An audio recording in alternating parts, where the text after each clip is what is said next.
like that, we back, fellas. Yes, This indeed. is What up? What up? Unpacked, presented to you by the To Be Fair Show and The G Shit Podcast.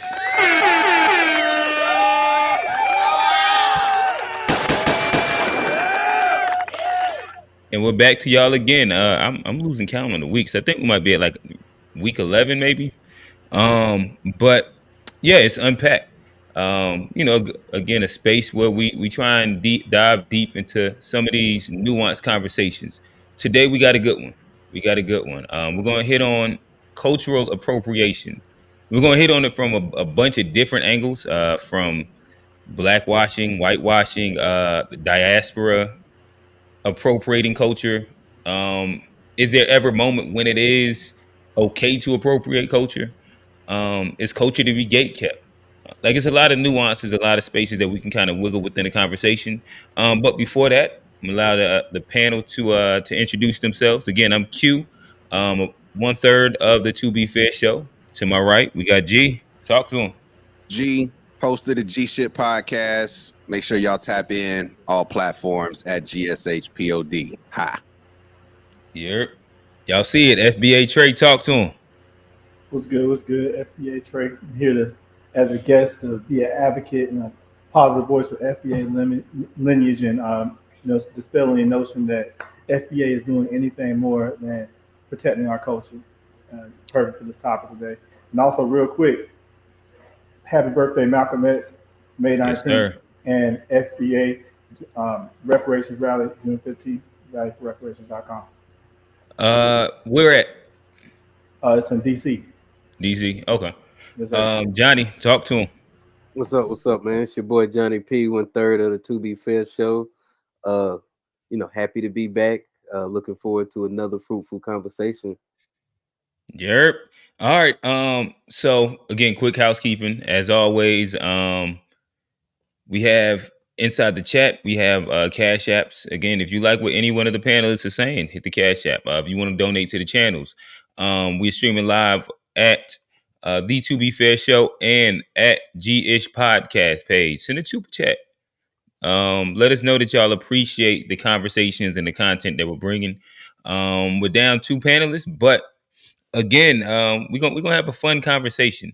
So we kind of like to start things off with, it doesn't necessarily even have to be adjacent, but just an icebreaker conversation. Needless to say, the whole internet erupted Friday/Saturday when the dropping of the Diddy, I guess, is this the Diddy tape that dropped, and the subsequent apology right after. I don't know. Just check y'all temperature. What is y'all current feelings about it? I want to go to FBA Trey. Is this the time to hold fellow black man accountable? I really don't care, man. Like, as far as holding Diddy, I mean, I'm more concerned about his role, what happened to Tupac and what happened to Biggie, things like that. I mean, Cassie got her $20 million. You know, it is what it is. Do I condone what happened to her? No, but I don't like how whenever there's a black lynching, black people are always the first in line. First when it's the other way around, they'll get like a Kyle Rittenhouse and paper him up, or Daniel Peel, who choked that man out in the stairwell, they'll paper him up. So I think, let the police do their job. I'm not really here to help. Diddy's still free, by the way. Yeah, Diddy ain't. I don't think he's going to jail. And I don't know if any charges have been pressed either. Like, niggas still walking with some privilege, I would say. Rico's on the way, bro. When they start leaking tapes, because they've been sitting on this tape for what, damn near a decade, and now they're dropping it in the midst of all these other trials. I wonder if they got it during that whole little raid shit. Man, They took the tape before he left the hotel. It was like, well, no, they say he paid 50. He paid 50 for it. Yeah, he paid $50K for it. For that tape? Yeah. When it happened, he paid $50K for it. How it came out. But he paid for that tape specifically so it wouldn't come out. Yeah. And go ahead. Oh no, I was just gonna say, man, I think like the thing with Diddy is bigger than just this one thing. Of course, like we don't, condone violence of any type, especially against women. But this is just like the tip of the iceberg. I mean, we've been having these, complaints about Diddy, and the damage he's done has been, to a lot of black people along the way. So I mean, it's not like we, are just trying to hold him accountable and he's only done the beneficial things to our community. I mean, he's a billionaire, and what good has it come from him in our community other than him just being a He told us billionaire? vote Democrat I or die. I mean, think. I don't know. yeah, that's a good point, John, because he has been an enemy to the culture. He's, screwed people out of their money. He's opened the door for a lot of this degenerate culture that we're seeing. You know, Isn't what's the powerful white man in the music business? Ain't that like his right hand man? Fly, you talking about Yeah. Fly? No, Lucian Um, or Lucian Grains. Yeah, Yeah, yeah. That's like his Lucian. that's his yeah. pops, I think. Um, I mean, but so like when are we gonna hold him accountable, Trey? If we let right, I him, guess I'm kind of wondering because he is like a serial black exploiter. Where you look at his record deals, you look at I don't know, you just be trying to blow up niggas' cars and shoot people and get it covered up. Like it's just like it's a wild story. He allegedly might have got his wife whacked off. Like like I don't know. It just seems like allegedly. it. Allegedly. Yeah, this is all like I got to teach. This shirt say allegedly right here. So anytime I'm saying something that doesn't line up, this is allegedly. Um, But yeah, I guess sometimes I wonder because I often hear anytime there is a point of accountability for black men or like a black person, I tend to hear this is a distraction claim, or, well, white men do the same thing. But if we are trying to grow as a community, I imagine that there has to be a level of, as you say, an exorcism of off code behavior and letting it be known that we don't fuck with like these specific off code things. No, If y'all want to talk about accountability, I'll meet you in the middle and say, if we have to hold black people overly accountable to higher standards, then we also need to emphasize our higher standards. We can't just hmm make it seem like we're the bad guys and then all the focus on our degeneracy as if like it's not across the board. You know? Are you saying that we have a higher standard in that, like, we're saying you shouldn't uh, abuse women? Are you saying that's a higher standard, or Yes, because these other cultures abuse women and don't bat an eye. Versus if we see it, we do bat an eye, which is good, but we can't make it seem like we're worse than these other cultures just because we acknowledge our stuff in the front street.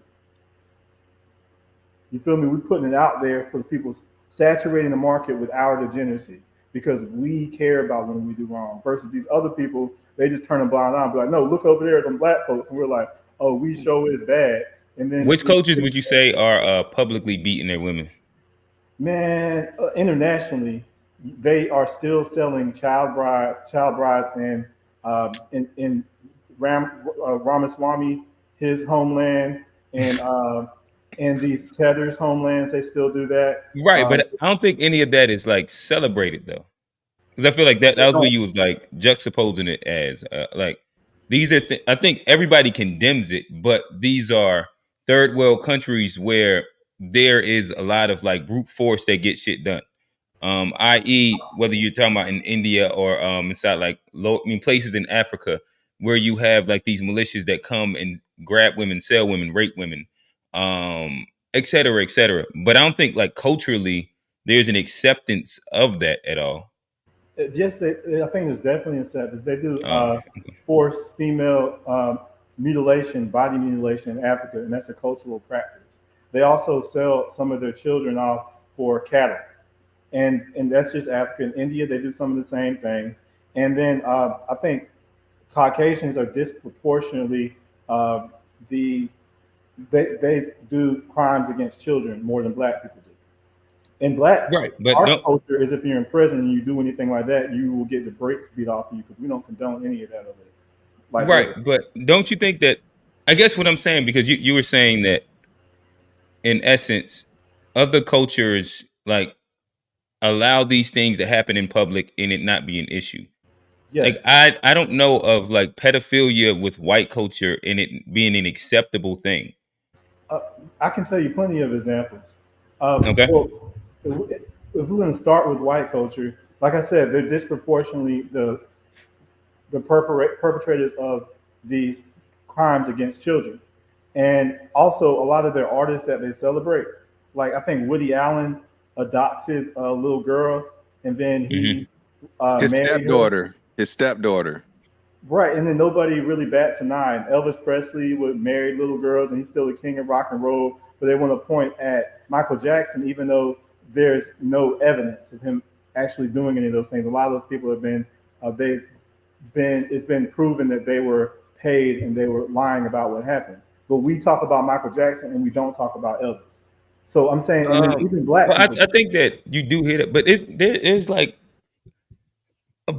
a bunch of, well, I wouldn't say the word bunch, but during, like if we're talking about like 50s, 60s, 70s, there is a lot of wild shit across the board, not just with like white people, but like black people also marrying young, dating young. Even if you look at like as recent as Aaliyah, um, with Jay Z and R. Kelly talking to her underage, like these are all things that did happen and was happening But out in the open in black Jay culture. Z and who's held Beyonce. accountable? Yeah, but yeah, Jay Z and Beyonce is another one. Like it's not like How we was, don't. I think she was how like, was, wasn't she like 17, 18 or some shit She like was that? fresh off the press. Like she was. She 17, 18, that's not the same as like an actual like child, bro. Like they sell child brides overseas, and I think Elvis married a 14-year-old. And then you're talking about a person that was damn Well, all Mm. right, legal. so moving the yeah, goalposts. that's what I'm saying. That's Like, not moving the but R. Kelly did goalpost 18, marry bro. Aaliyah at 15, and nobody batted an eye when it happened. But look at him now. We I dealt know with for it. sure, like he's held accountable for like other things, but in He's held accountable honesty, for like that. it wasn't like he was like nobody really cared for whatever reason in 1994 or whatever it was. But we're talking about now though, and Right. we're So that's what I'm saying. Like you're if you're saying Elvis, then like we can bring up like thing. oh, I okay. think that it was a bunch of Yeah. societally accepted things that existed in the past that no longer existed within like the past 10 to 20 years. But what about So people like Louis C.K., Weinstein? right. Hmm. There has been like some white folks fall from grace here because of silly, unacceptable behavior as well. Like, would you not say that's a form, like, a form of them holding their folks accountable or whatever? You muted. While we were distracted by Diddy, I think like a month ago, I think they threw out one of his convictions for Weinstein. So they like to put black people up in the forefront while they do things and let their people get away with things. Everybody looked that up, if you're in the chat and listening, but they just threw out one of his charges. And and he's also friends with Oprah. And Oprah is the main people talking about Michael Jackson, even though nothing's proven. Meanwhile, she's buddy with Weinstein, hugged up with him and things like that. So there is a disproportionate. Like I'm okay with holding our people accountable, but we can't be. I'm sick of us being the only people held accountable to the max, and then not having the benefit of white privilege and the court systems being able to bail us out. And it seems like also whenever a black person does something to shake the system, that's when suddenly the system decides to hold them accountable. Like Diddy, he just sued a real big dog, the liquor company, and he won. He sued them for racism.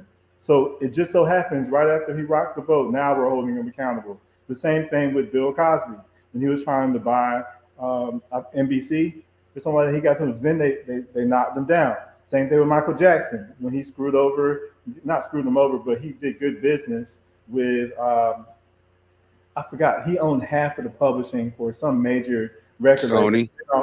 Right. And then all of a sudden now he's held accountable. So I understand holding our people accountable, but I think we have to be strategic when they're waging war against us and not help them when their goal is to get money off of exploiting us. They're not really trying to do the things for the right reasons.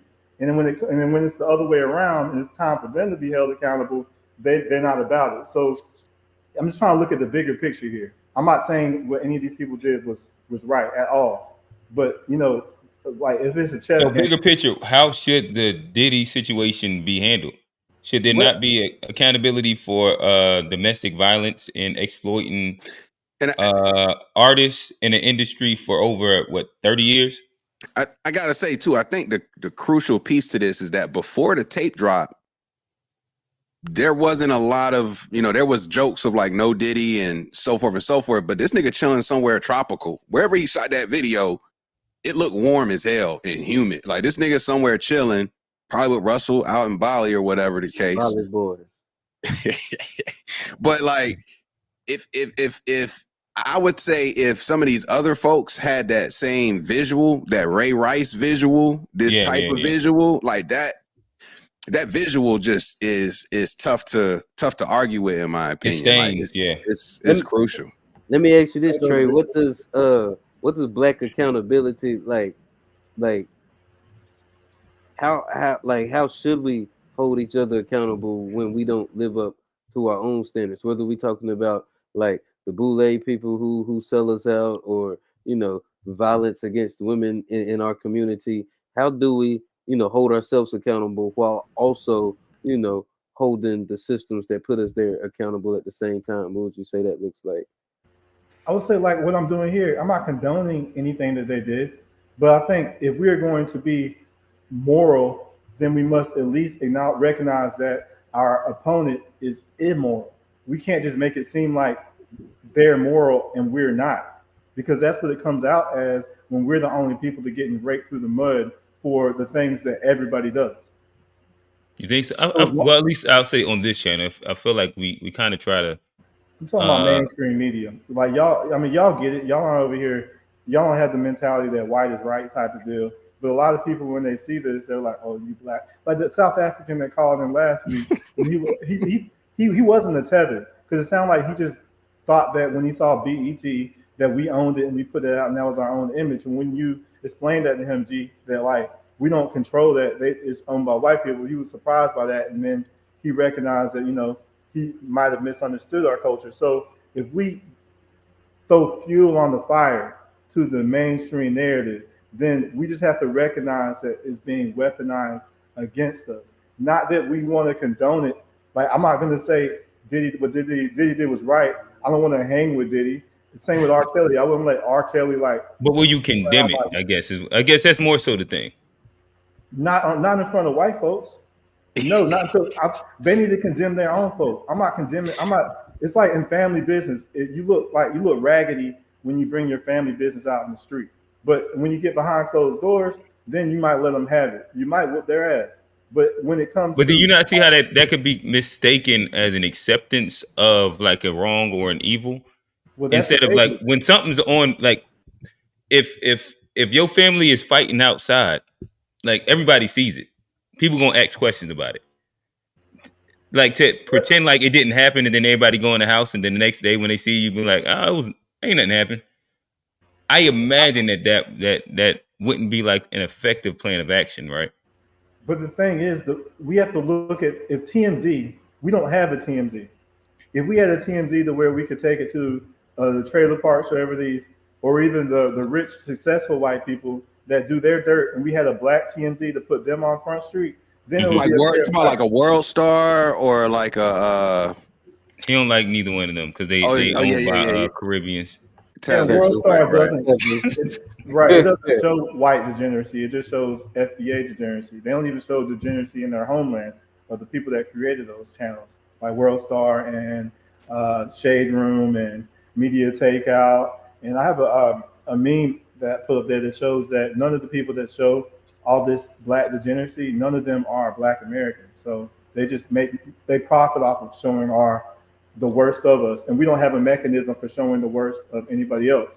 So it puts us at a disadvantage. So the last thing we need to do is help them hurt us under the guise of accountability, which I agree with, that what they did was wrong. But it's like, if you're helping your enemy to make you look bad and they're not playing by the same rules, like we can't look at it like it's like a card game where we're playing by the rules and then they're cheating, and we just want to continue playing by the rules. At some point, like you're just gonna lose. And I don't want to lose. You feel me? How do you fight I an guess, but immoral? do you not think that there's a way that you can be mistaken for accepting degeneracy if you don't? I think the only way you can be mistaken by it is if you say it's okay. And nobody's saying it's okay. We're just saying Well, if you don't people. condemn it, then that is kind of like an omission of saying that it's okay. Well, that's what everyone else is doing. I'm not going to be the only one to call out degeneracy within my people. If they're not talking about the, you know how the massage parlors, what culture is known for the massage parlors that double as stuff like that? Do they condemn that? No. I don't know. I don't But be who like doesn't like a listening. happy ending? Okay, right. Well, Like, what are we condemning here? Like, come on, bro. It's criminality, and a lot of those girls are like trafficked too. okay, we could condemn that, but the services, like, I mean, we gonna just like, who don't want to be like, who don't want a smile on their face, right? Like, Don't incriminate yourself, dog. You're gonna go out like Robert Kraft. And then Robert Kraft is another example. Like he got a little slap on the wrist and nothing happened to him. He didn't lose anything. Meanwhile, Kyrie Irving posts a link and he gets suspended for multiple games. So like this hey, but Deshaun Watson bounced back. Deshaun Watson bounced back from the massages. Boy got paid 100% guaranteed from the white man. You see what he went through versus Robert Kraft. And then there wasn't even like they did a whole raid on Robert Kraft and he was caught in the act versus Deshaun Watson. He was he even criminally charged? And if he was, I know he wasn't convicted. I think he just got sued like 27 times. Right. So why should we stand by and let Robert Kraft get away with the same thing that Deshaun Watson's getting drugged through the street about, man? That's what I'm talking about. He didn't get drugged through the street. He got paid. Deshaun Watson didn't get drugged. Not by media. That was very. The media didn't. You're saying the media did not drag Deshaun Watson. I'm saying the owner of the Rockets did a very specific attack of him when he wanted to leave to kind of keep his. Oh yeah, I guess that kind of actually was what it was. The Texans. Was like the what's his name? I forgot his name. Fertitta or something like that. But when Deshaun wanted to leave, that's when all of this happened. I don't think it was because he's a black man or all of that. I think it was strictly about them dollar signs, which he ended up getting at the end of the day. So that money. I mean, and he got paid. I think he got sued 26 times and he got 260 million guaranteed. I mean, that's $1 million per suit, and I think that worked out. But I wanted to ask you. But I can't let you run. I can't let you tell that lie and run, bro. You said the media didn't drag Deshaun Watson through the mud for a long period of time. They did for sure. They did for sure. They dragged him after the allegations. They didn't just come and dig allegations, and the allegations was a very specific attack for a very specific reason. That's all I'm saying. That's all I'm saying. I don't understand what you're saying, bro. It sounds like Deshaun Watson got drugged through the mud for the same thing Robert Kraft did, and then you just justify him because the white man paid him. But at the end of the day, Deshaun Watson didn't lose any money. He got the contract he was looking for. It's not about the money. It's about he actually probably did still lose some money because he was on a trajectory that was like he was going to be like the highest paid quarterback had that thing not happened. Like he was going to. Patrick Mahomes was still Patrick. But that's before. But this is before Patrick. Like this is some years ago at this point. If like. He already been in Cleveland. He sat out all of Cleveland 1 year. This other past year was the second year at Cleveland, and then like the other year, and this is like 4 years ago almost. Bro, listen, the same thing happened with Michael Vick, where he lost the prime of his career. Yeah, they did Vic dirty. No, Vic was dirty. I think I admit with Vic, but I don't think you don't play with them pets. Listen, them dog folks. If you black, white, or whatever, they throwing paint on your shit. They don't care about color. They throwing paint on your shit. Straight up. That's the middle class white people culture right there.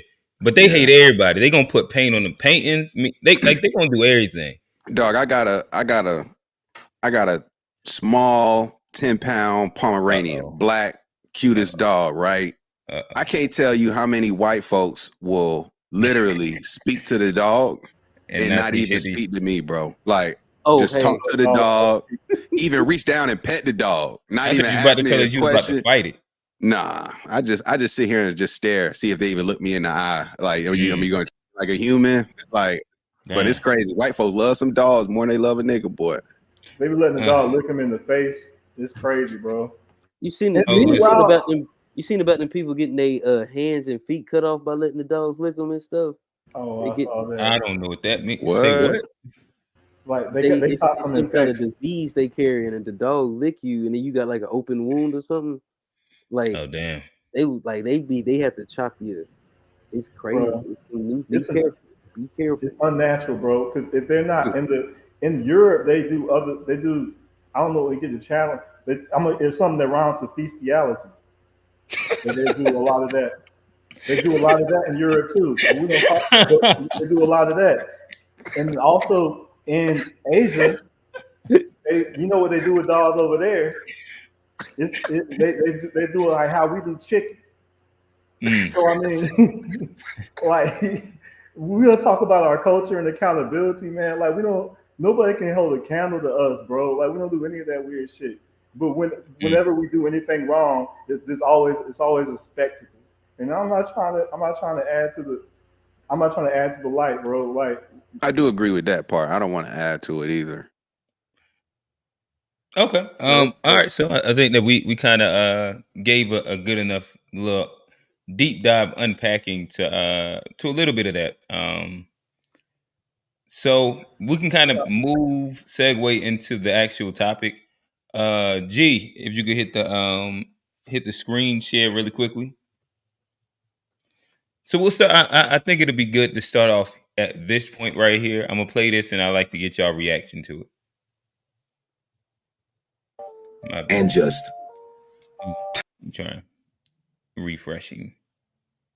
Are they going to take and just turn them black?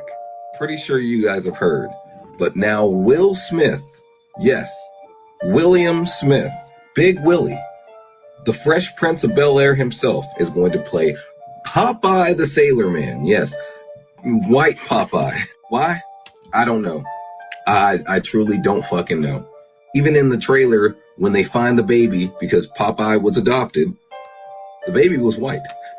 All of a sudden, now we got Will Smith playing Popeye the Sailor Man. What's up with Hollywood just erasing white people? When are we going to wake the fuck up and realize that there's an epidemic of them trying to erase white people completely?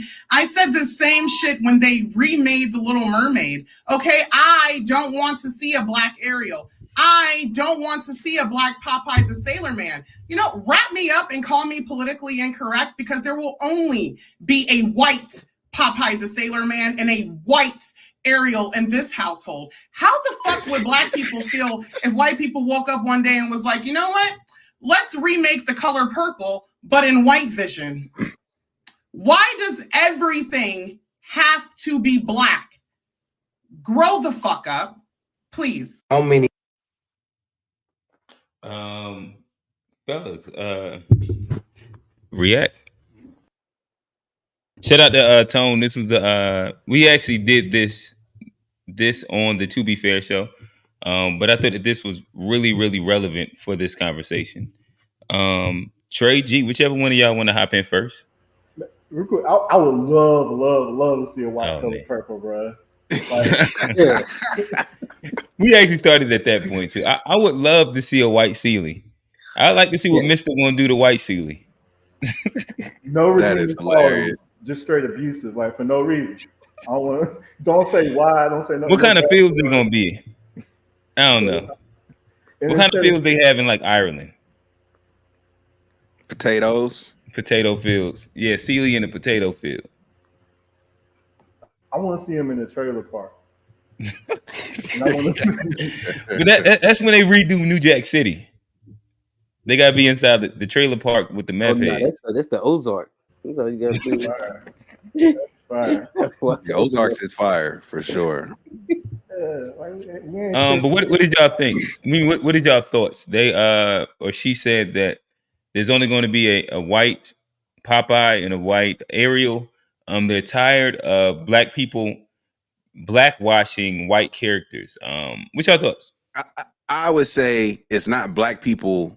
It's not black people that's doing the getting rid of. It's the white boards and corporate powers that are forcing these diversity initiatives in these unnatural ways, in my opinion. Like, the reason why they're doing all of this, like, you look at Disney, they got a superhero for every type of person out there now, like every culture, background.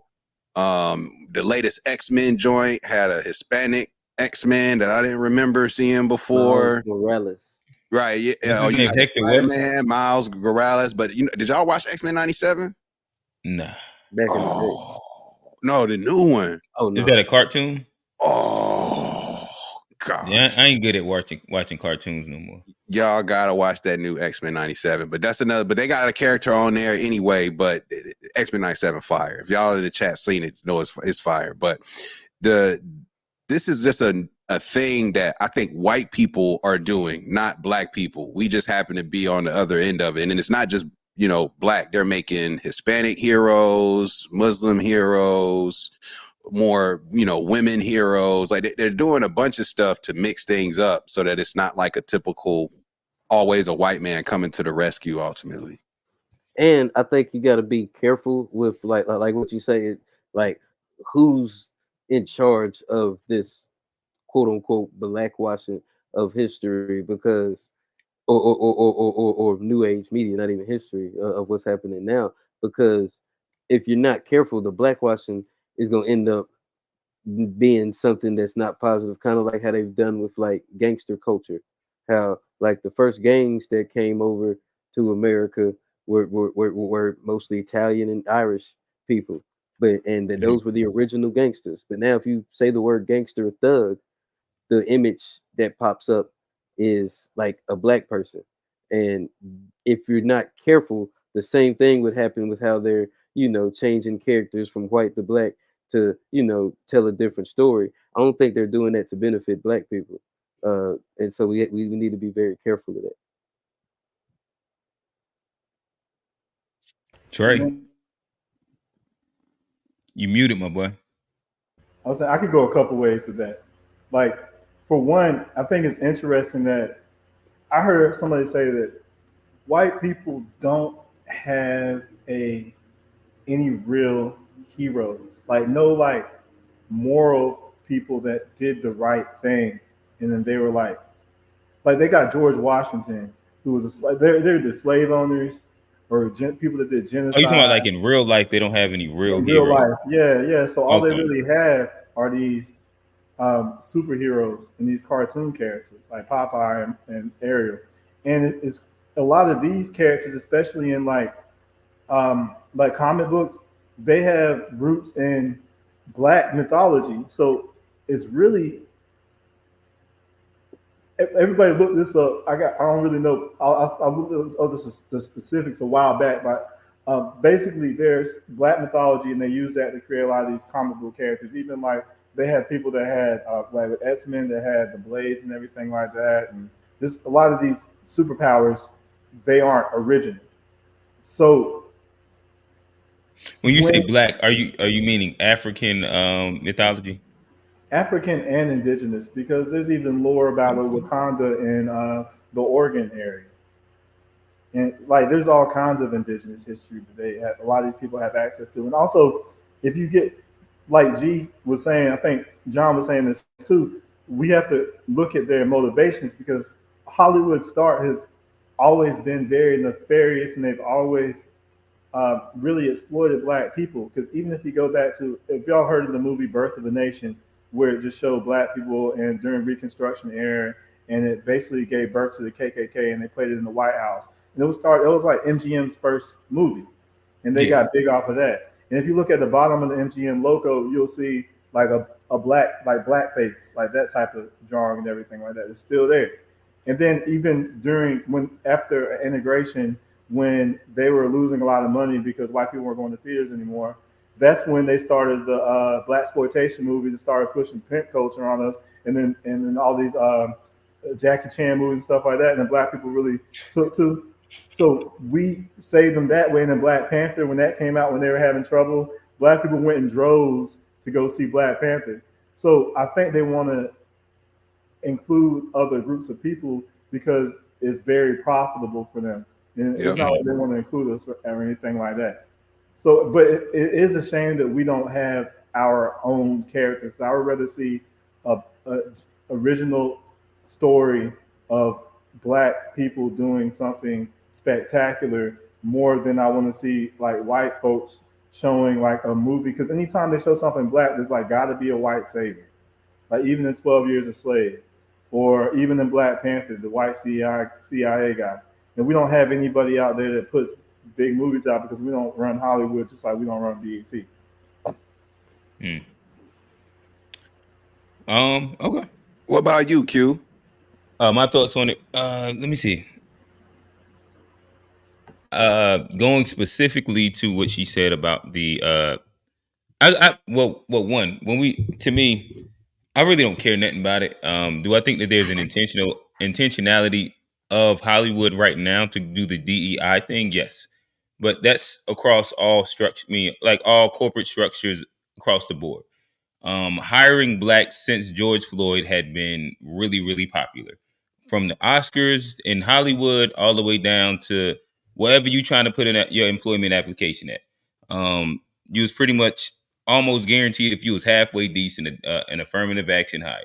It just was what it was, and like especially once they seen everybody come out with dashikis to Black Panther, like they understood, okay, we can get that. You look at the second Black Panther, they said, oh shit, fuck it. We're gonna add a little Hispanic little flair to it too. And see if we can get them out there inside the sombreros or some shit. Right. So like I get that part. I also understand that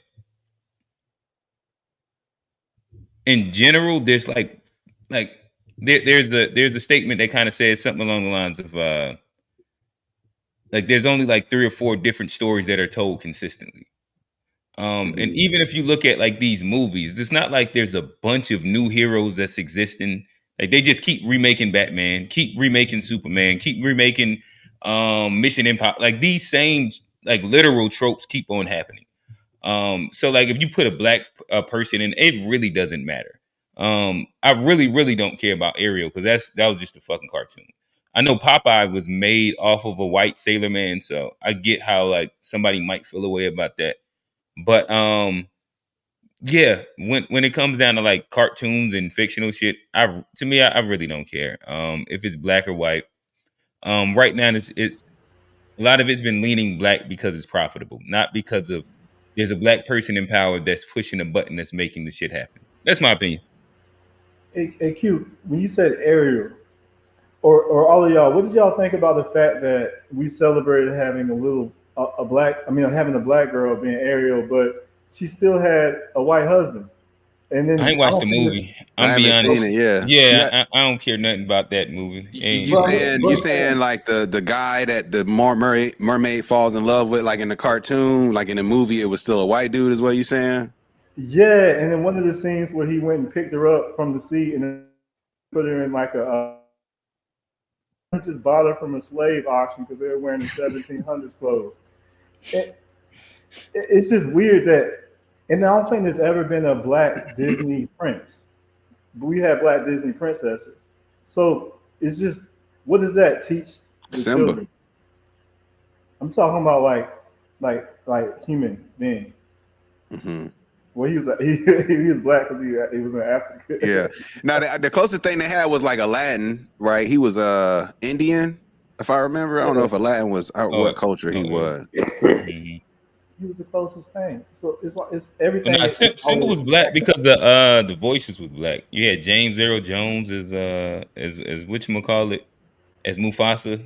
You had the kid that played Michael Jackson as actual Simba. Man, that's not enough. I want to see a Prince Charming Negro, just like they have a Prince Charming with all the blue eyes. I want to see one with dread. But we don't have that. So what does that teach our children, especially our little girls? It kind of puts them in this position to, long for, that's why we have these divestors and everything like that, because they're just kind of taught that, white is right. And then it might be a good time to segue at some point to a lot of our black heroes end up being played by people who aren't even black Americans. We building. We got a little time. Quick housekeeping. at the 2-hour mark, we will be accepting live callers. Let us know how you feel. Super chat is open. Cash apps inside the description. G, if you could go to the share screen for me, please.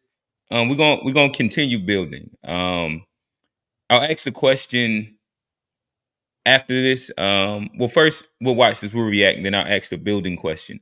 Trey, we probably land lastly at where you want to get to, but we building. We're gonna continue to build up to there. Here we go. Are you Mexican? No. Yes. I think it reaffirms stereotypes that are offensive to people.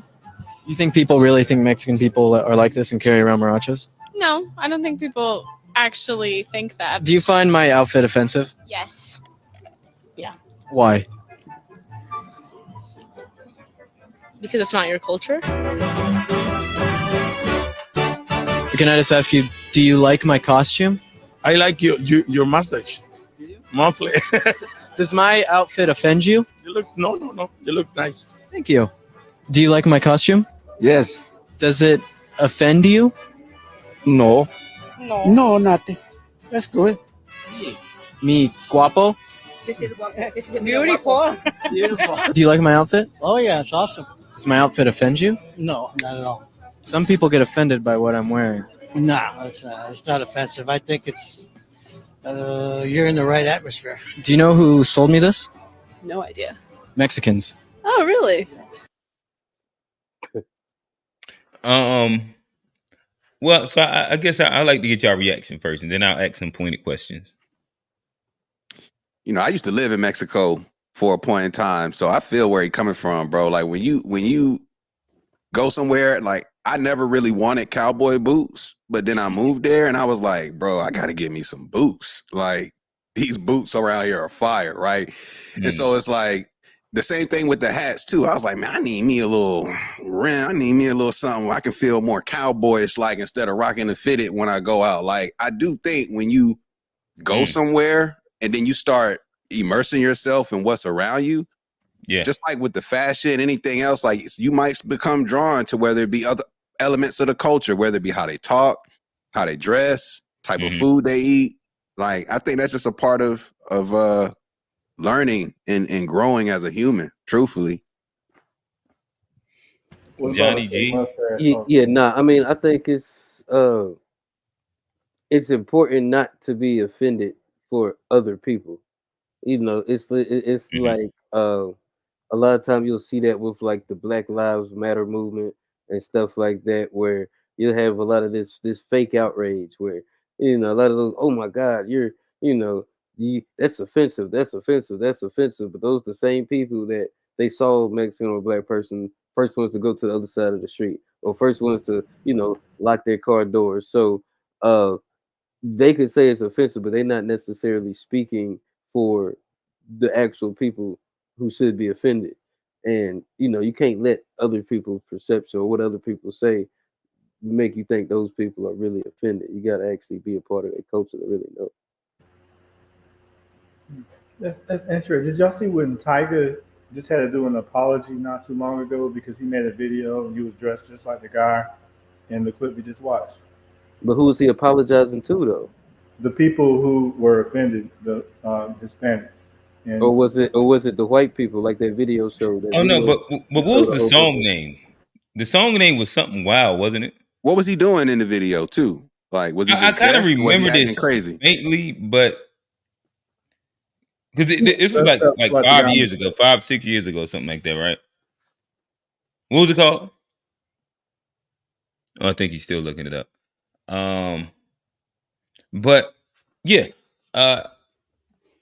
Trey, do you want to hop in or Oh, real quick, it was called I Kamara, and I Caramba.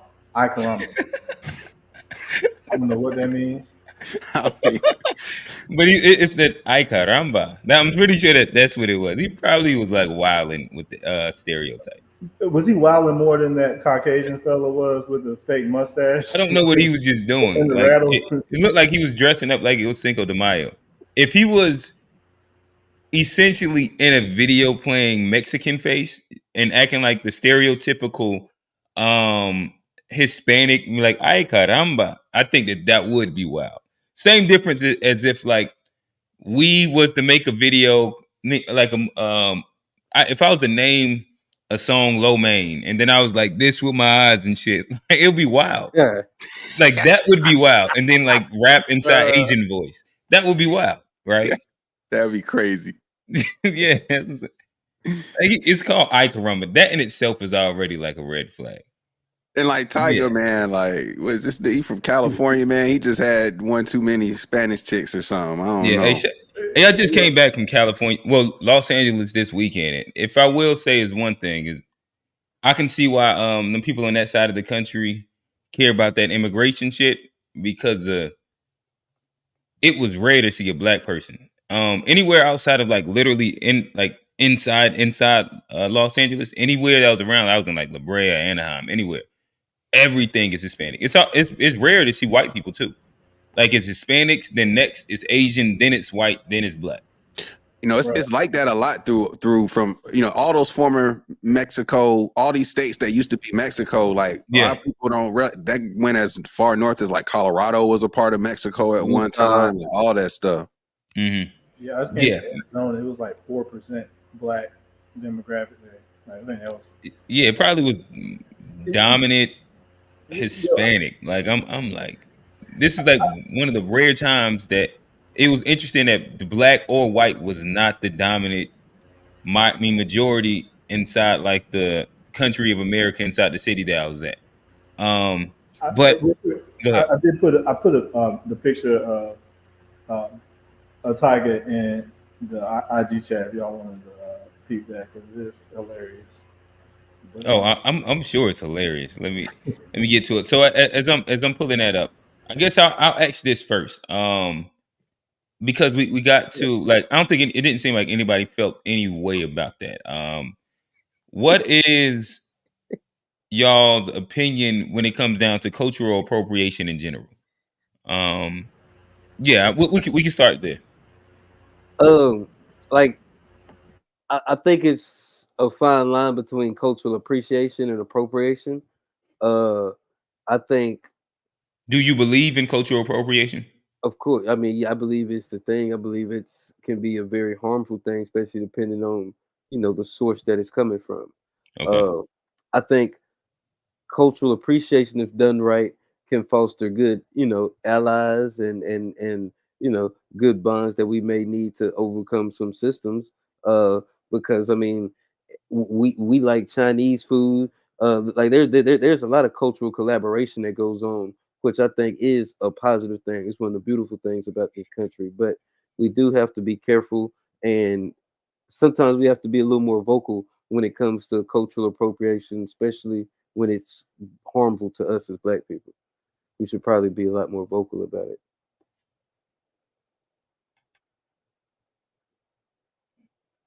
I think too, something to think about is the fact that, like, so when we say cultural appropriation, I think is also misconstrued with like being racist, which is one thing to be racist and have these tropes and stereotypes, because when we say cultural appropriation, like, LA itself has a culture that when you grow up in LA, there's a certain culture around you regardless of what race you are. Same thing if you grow up in Charlotte, I'm sure has its own culture that y'all would be familiar with. I think Durham has a culture, for example. And so like cultural appropriation, I'm wondering, like, does that apply when you are from the South and then go to New York and kind of switch up your lingo a little bit and start wearing Timbs? Like, do we call that cultural appropriation when it's like you biting off other people's cultures, just not from a racist or a race standpoint? Like, that's something that I'm kind of looking at it too. Is like cultural appropriation when you're being racist and like depicting bad stereotypes and tropes is one thing, but what about cultural appropriation outside of like nationality and race? What about so do you think that would be I guess if I'm gonna try and answer it and see if y'all agree that this will be a differentiation where like there's nuances within a culture, so there's like genres of a culture, i.e., you have Black culture, and then you have like things that are distinct to different regions of Black culture that all are adjacent to the same dominant culture in comparison to like very distinct things that over like history and time are specific to a ethnic group or racial identity. Man, I think there are definitely nuances, but I agree with what John was saying. Like, but I'll take it a step further. Like, we have to get into defense mode when it comes to our culture, or pretty soon we will not have a culture to defend. Because when you see things like, it'll go the way of rock and roll and country music, to where now that they learned it from us, and after they learned it from us, they took it, and now they gatekeep us out of a culture that we created. And then it goes even into like when the South African guy, I keep bringing that up because that was like a good example where he sees that Black entertainment television is not owned by Black people, but they put that name on it, which in itself that's a violation for them to directly, because back when it was owned by Bob Johnson, we did have degeneracy there, but it was like uncut at night. But now it's like all you see all day. Like, they had some positive things that they talked about. Oh no, BT was wilding back in the day. Not going on world, bro. It was a wild time. Balance, though. It was more of a balance than it is today. I think that mid 90s and early 90s, it was like a little bit better. Me and Tone have had like an in-depth music BET back and forth. But yeah, I think like after 96, it was kind of wild on BET, to be honest. Didn't they have like a college forum or something like that? Yeah, but you're talking about something that would happen like once every 4 months. Like the primary programming was like hits from the street. Then it ran into See This World. Then it ran into 106 in Park. And then it ran into like all the Black movies that you wanted to see over and over and over and over that weren't that. I mean, they were low hanging fruit Black movies. Yeah, they made that little girl thick as hell, Zeta. They made that animated. He was talking crazy too. Zeta was my girl. She was literally a stereotype. Like they had a digital stereotype introducing rap music. Yeah, that's wild. It wasn't like, I would say it's nothing like the new Good Times that just dropped though. Well, I imagine. Shout out to that mulatto. Well, I don't even think Steph Curry's mulatto, is he? He's what do they call the people that are in New Orleans? Oh, he Boule? No, he might be that, but what do they call? I think Creole. Oh, he a Creole bull?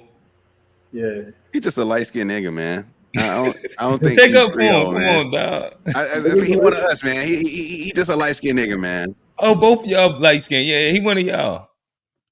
He look like he a little closer in lineage to the slave master. That's all. Yeah. I think the Creole culture in New Orleans, like the French colonialism, was different than it was under the British colonialism, where they had like more interaction, and like they had like a mulatto class that was kind of respected by the dominant society more than the dark skinned folks. So they kind of like had more of a elitist mentality, like we're better than, versus under the British, like we were just all niggas. Like you light skinned nigga, you a dark skinned nigga, you still, yeah, it is what it is. So I think with that being Steph Curry's background coming from the Creole, I think he has his lineage is more like he don't really identify. I think he's okay because they did an interview with him and he kind of said like, man, it's not for you. It's not for you. Like, bro, what about the people? I don't think he really has no attachment to the people with that Creole thing. I don't know. Like, you're not like Steph where you would just put a rubber stamp on something that made Black people look that way and just say it is what it is. You know what I mean? I don't want to make that distinction. You feel me? Or not? Am I wrong? Man, Steph Curry dad name is Dale. That's a nigga, bro. That's not Creole, man. I think he just. I'm telling you, man. I don't think we can give Steph to the Creoles, man. We gotta claim the great Steph Curry. So if I was to continue the conversation forward, is culture to be gatekept? What do y'all think? it's got to be like we can't. You keep allowing people to the cookout, and then they end up wanting to throw their weight around, and then they're like, "Nah, it's my cookout," and then that's why we have hip hop come up, and then what from being a revolutionary thing to now is led by Drake, who's a culture vulture because we don't gatekeep, and like we have people like Common, who was like real. He's been calling out Drake, just like Pusha T and what's the guy? I'm just tripping. Kendrick just now. Kendrick. Yeah, I'm saying like we have real hip hop opposed, and then we have that compared to Drake, and then we would have had more of the people that prevailed over Drake if not for our eagerness to just, and especially the Negro escorts that bring people into the cookout and give them a cosign, like the ones that like to go on Vlad, and then would you call them the Negro escorts? That's interesting.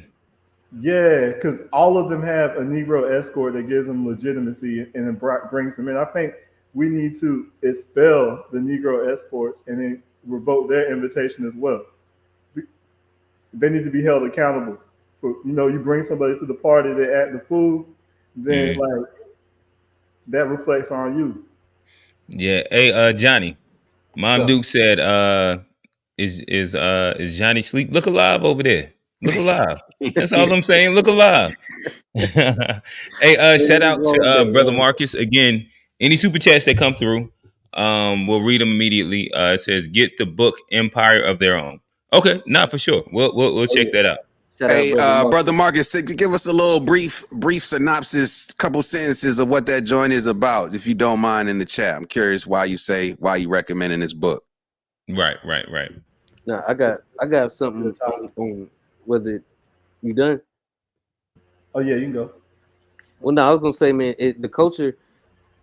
If we're not gonna benefit from it capitalistically, it has to be gatekeep, and the parts that we don't gatekeep, we have to be able to capitalize on. We live in capitalistic America. If we can't capitalize on our culture, then we have to gatekeep it until we can.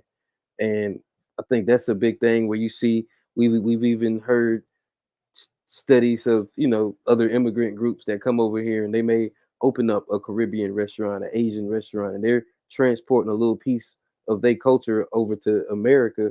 But guess what they also doing? They exporting some of our money back out.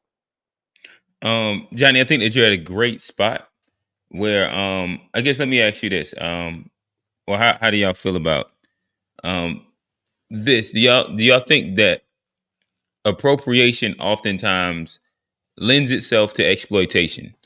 And where you were just at, you spoke about like how different cultures will come over to America and they will like they'll bring a piece of their pie and like offer that to the the whole cake of America, whole pie of America.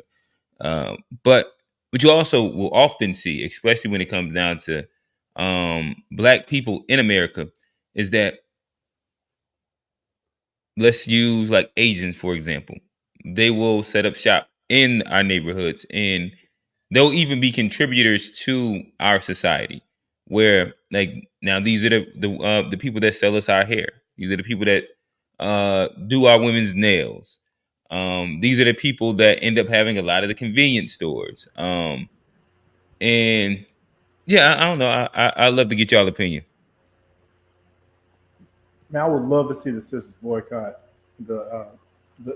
especially the hair situation.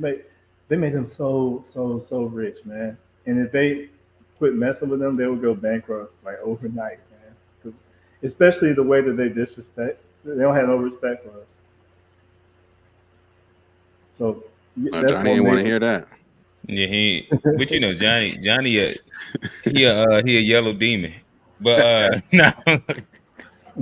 Oh, his phone probably died or whatever he was on. But keep going, Trey. So definitely, because they come here, a lot of them use those stores as hubs to like smuggle drugs and for criminal underworld activities. And they plant it right in the Black neighborhoods. and then we support their businesses while they do things to harm our community. Like we don't grow the like opium and all this heroin stuff. It comes in from over there. So they get rich all kind of ways. And also the food that they serve isn't healthy food. The same for a lot of these stores that come into. It's a lot of inspired foods, and they treat the customers like crap. They don't have any respect for them. And I think and part of me is like, why would they have respect for people who don't gatekeep, who would rather go shop with you instead of shopping with their own, when they would never do that. I even saw some of the Asian stores that they wouldn't, like some sisters were trying to start like beauty boutiques and, you know, like some black owned stuff to replace that. And then the Asian plugs wouldn't even sell to them.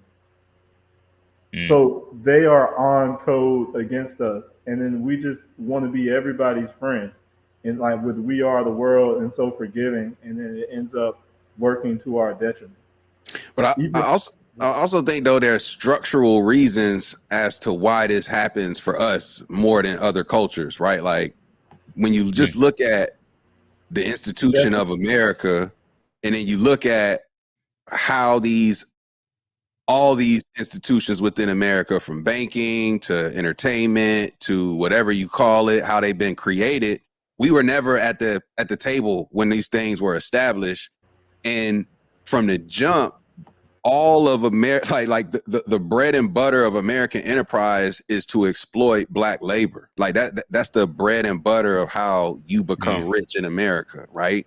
It's the model, right? It's the models. So when you can't enslave these niggas, how else do we take full advantage of these niggas is the question. And I think this is why for us, our culture is so easily influence. I don't know if influence, but it's not gate kept. We don't do it that well. Like we'll sell or license our culture across the board to these bigger entities to get more money, but that's because we haven't built our own things really like that yet, in my opinion. Whereas when these other folks come over, they actually have the room to create a Chinatown, to create a Little Italy, to create these different pockets and neighborhoods.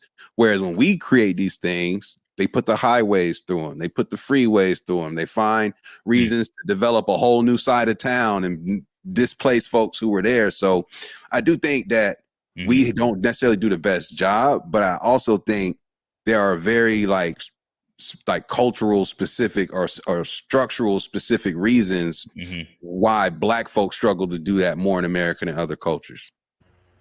That's a good point. Why do you think that it is that black people are so naive to these open acts of war against us? Well, not really open, because it's done with a smile, especially like, you know, like they say the white liberals. It's because it's what's in it for me. Like if I got an opportunity to make some money, partner up with these people, even if I don't like them, but this is my opportunity to change my family's well-being, put my people in position to change the people around me, their lives. A lot of people are gonna say like, yeah, let's do business and keep it moving. Yeah, no, I probably agree. I think that if I was to answer your question, I'd say that a lot of right now, when it comes to like socioeconomic status, a lot of black people, they operate from a scarcity mindset. And when you're operating from that scarcity mindset, then you are more likely to take something that's might be gratifying in the moment, but long term not beneficial for, like, say, generations or something like that. But it's just based off of the fact that, like, so low, whether you want to say financial literacy or like socioeconomic level, like the idea of coming up, the come up, is glorified and fantasized inside our community, and the ability to like, oh, I can make this quick big jump. Most black people, due to like a lack of miseducation, will take that. That's what I would say. That's a good point, especially after they like assassinate our leaders who are trying to wake us up to it all at the same time. So then it's kind of like on the plantation where they take the biggest person and then brutalize them in front of the people, then offer the best they offer everyone else is just like house Negro status. And then they just eager to take that. better than. And I would say I think that this kind of circles back into what's his name, Camus, that called last week, where in essence he kind of like said that on the world stage, Black Americans are the big strong buck on the plantation of the world stage of white supremacy. And what they see happen to us is pretty much like it sets the standard across the diaspora. I thought that was actually fairly powerful. Yeah. But then he also said, y'all ain't doing enough. And he contradicted himself later on too. But that's Camus, man. If you watch it, man, drop something in the comments, man. We appreciate it. Okay, all right. So as we continue building, I'll ask this question. What are parts of Black culture that should not be shared? That we should be keeping to, like, as us? So it sounds like everybody agreed that there are parts of culture that shouldn't be that should be gate kept. So what are some specific parts of Black culture that should be gate kept, that should be shared among us? I think our family dynamic, or maybe some of the damage that has come to our family dynamic shouldn't necessarily. Explain what you mean by that. Like a lot of the broken. And you're saying that it should be gate kept. So well, we shouldn't necessarily show the world some of like that non-nuclear, families that we have, some of the trauma that we have from our families being broke up. We should probably keep a lot of like the family business song. A lot of the stuff that comes on with our families, we probably should, probably keep that part to ourselves. No, I agree with that, but try and keep it to like the idea of like appropriation, where something that other people might be trying to exploit out of us.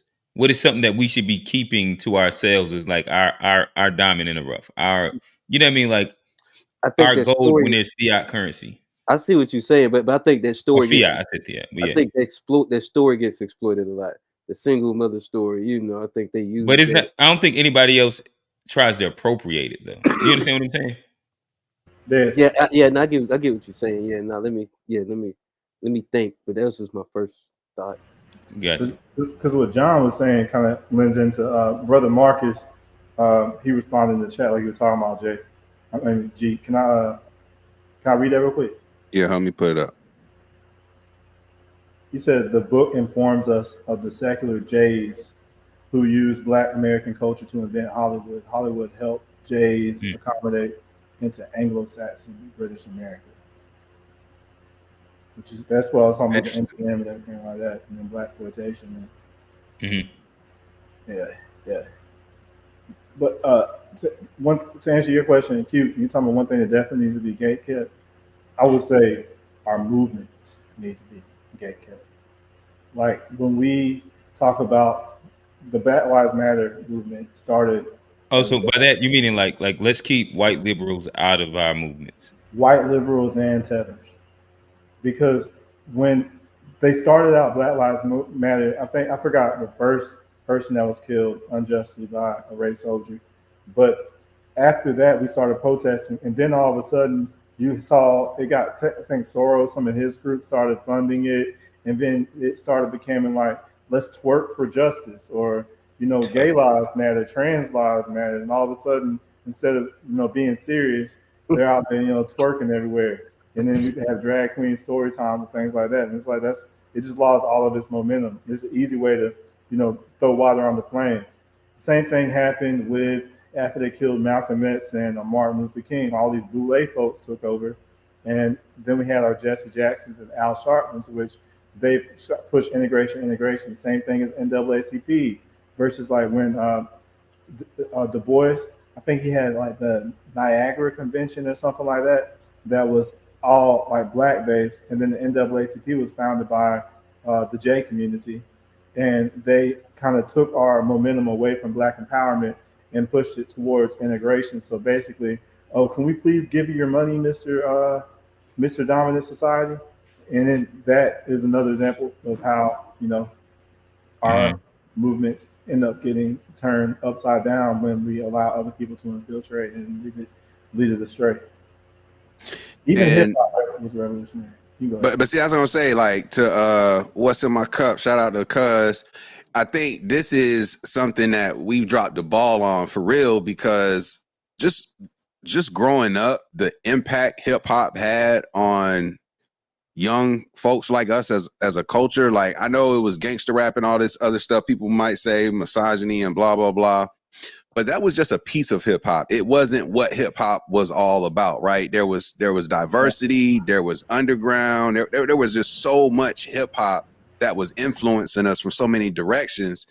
And I think we did a terrible job of allowing such a powerful art form to be completely commercialized in a way where it doesn't do what it was originally made to do. Like, it's moved so far away, in my opinion, from some of the origins of why it's there. I'm not saying all hip hop artists are like this, but I think the bulk of the hip hop that we hear, it doesn't incite it incites the wrong type of violence. I'll say it doesn't incite the type of energy like a Public Enemy was coming with when they were out, for example, or even NWA, for example. Like, NWA weren't necessarily talking about fucking up each other. They was talking about fucking up these institutions that's fucking with us. You see what I'm saying? Like, and so that message has really, especially in the drill world, like, it's just now, I think that if there's something we should have gatekept better,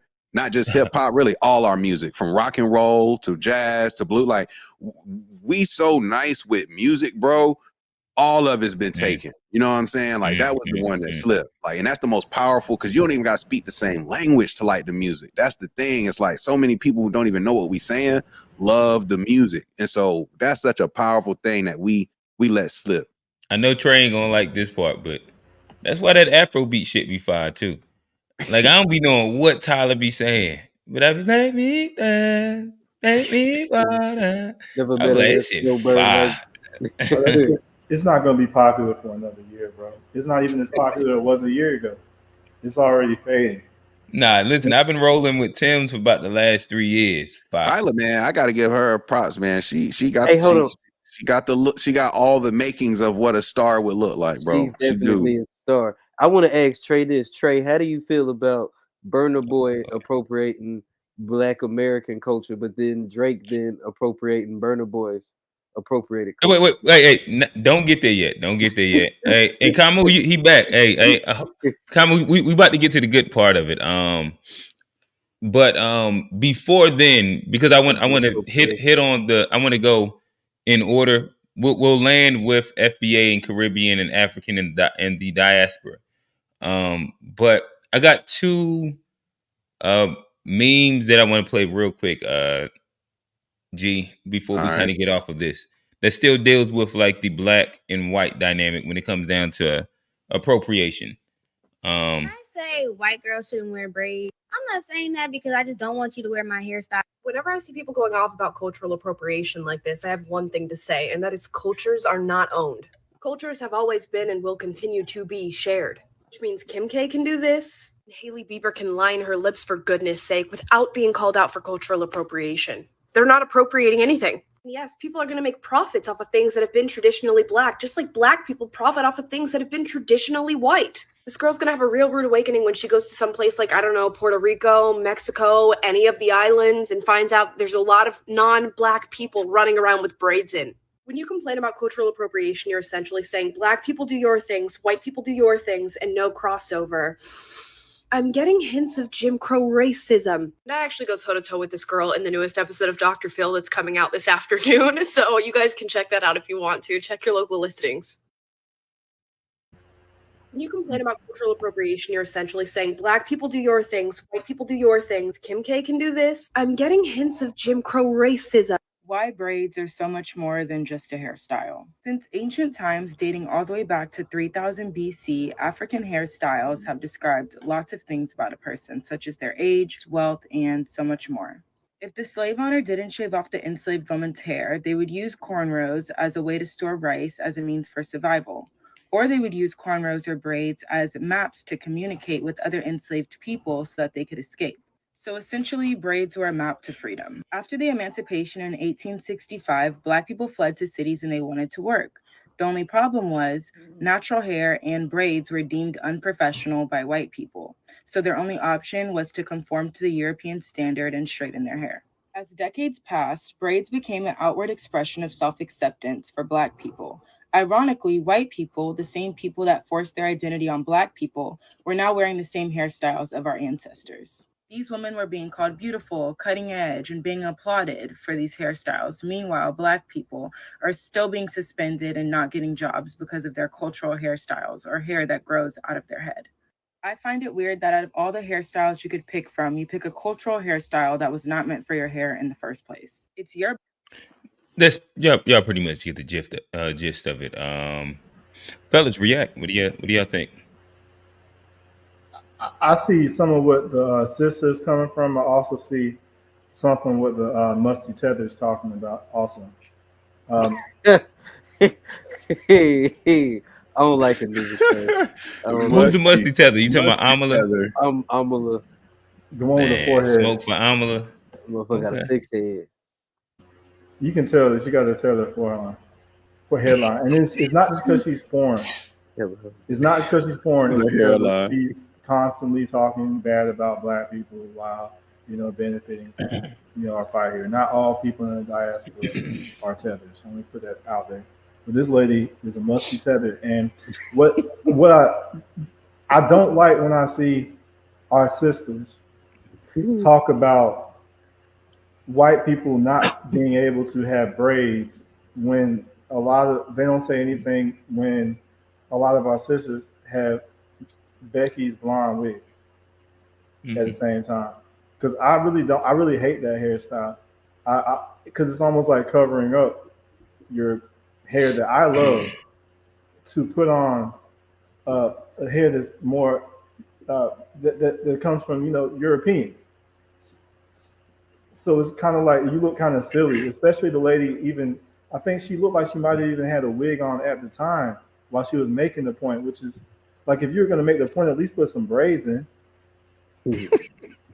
That's a great point. I mean, that's a valid. So I want to make sure. So if I'm hearing Trey's point, you basically saying, how can this Black girl talk about these white girls with Black hairstyles when the girl in the clip has a straight European wig on, trying to look like white folk, basically like white woman hair.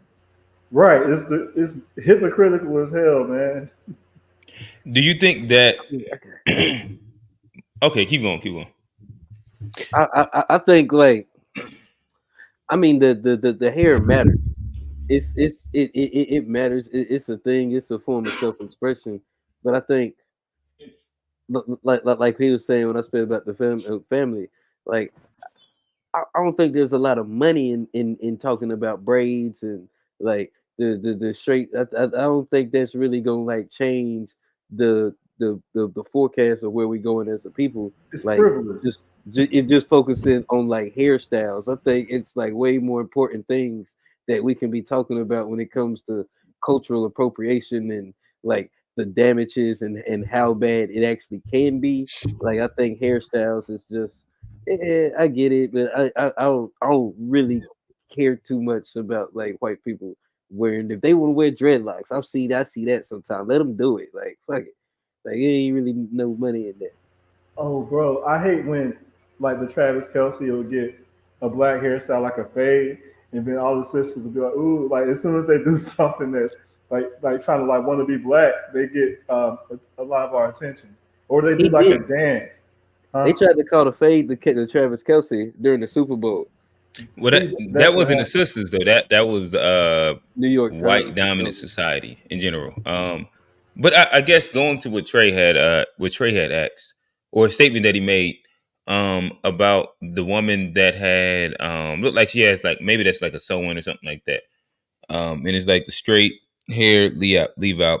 Do you think that straight hair has a cultural history? And we'll just say a cultural history behind it to where it would have the same impact as a person wearing something that used to have utility. I understand the question. Yeah. All right. So you're speaking about how Black women like this woman, she has like she has in essence a protective style, right? So she has her hair braided and then there's weave over top of it, which allows her hair to Nigga grow. Q, boy, you sharp, boy. Protect you the way you. Listen. This nigga knows some black women, boy. Hey, listen. Yo, I got two sisters. I got a little daughter right there too, and I got an old lady upstairs. So I be knowing a little something. Yes, sir. But no, I mean, like, so if we're looking at it like that, right? What she has in is quote unquote a protective style. Hair is braided underneath it to pretty much keep it safe and pretty much able to be able to be worn, or not worn, but grow healthy. And what's outside is like like straight hair, right? Comparing that to the idea of white women wearing hairstyles that are and have a cultural significance. Do you think that's a fair comparison? That's cat Q. Okay. I don't think it's fair. I'll tell you the other side. I don't think it is fair. I don't think it is fair. So Trey, you think it is fair? I just want to be clear. You think that it is a fair comparison? Well, because it is a protective style, because you are trying to assimilate. You wear the protective style so you can wear the wig on top. That's like it's you're assimilating to the culture. Like you don't have to wear that. You said a protective style. What is a protective style then? I'm confused because it sounds like what you were saying and what our father was. I don't even. It sounds like what? So you cover up your hair with Caucasian's hair because you want to allow your natural hair to be more beautiful?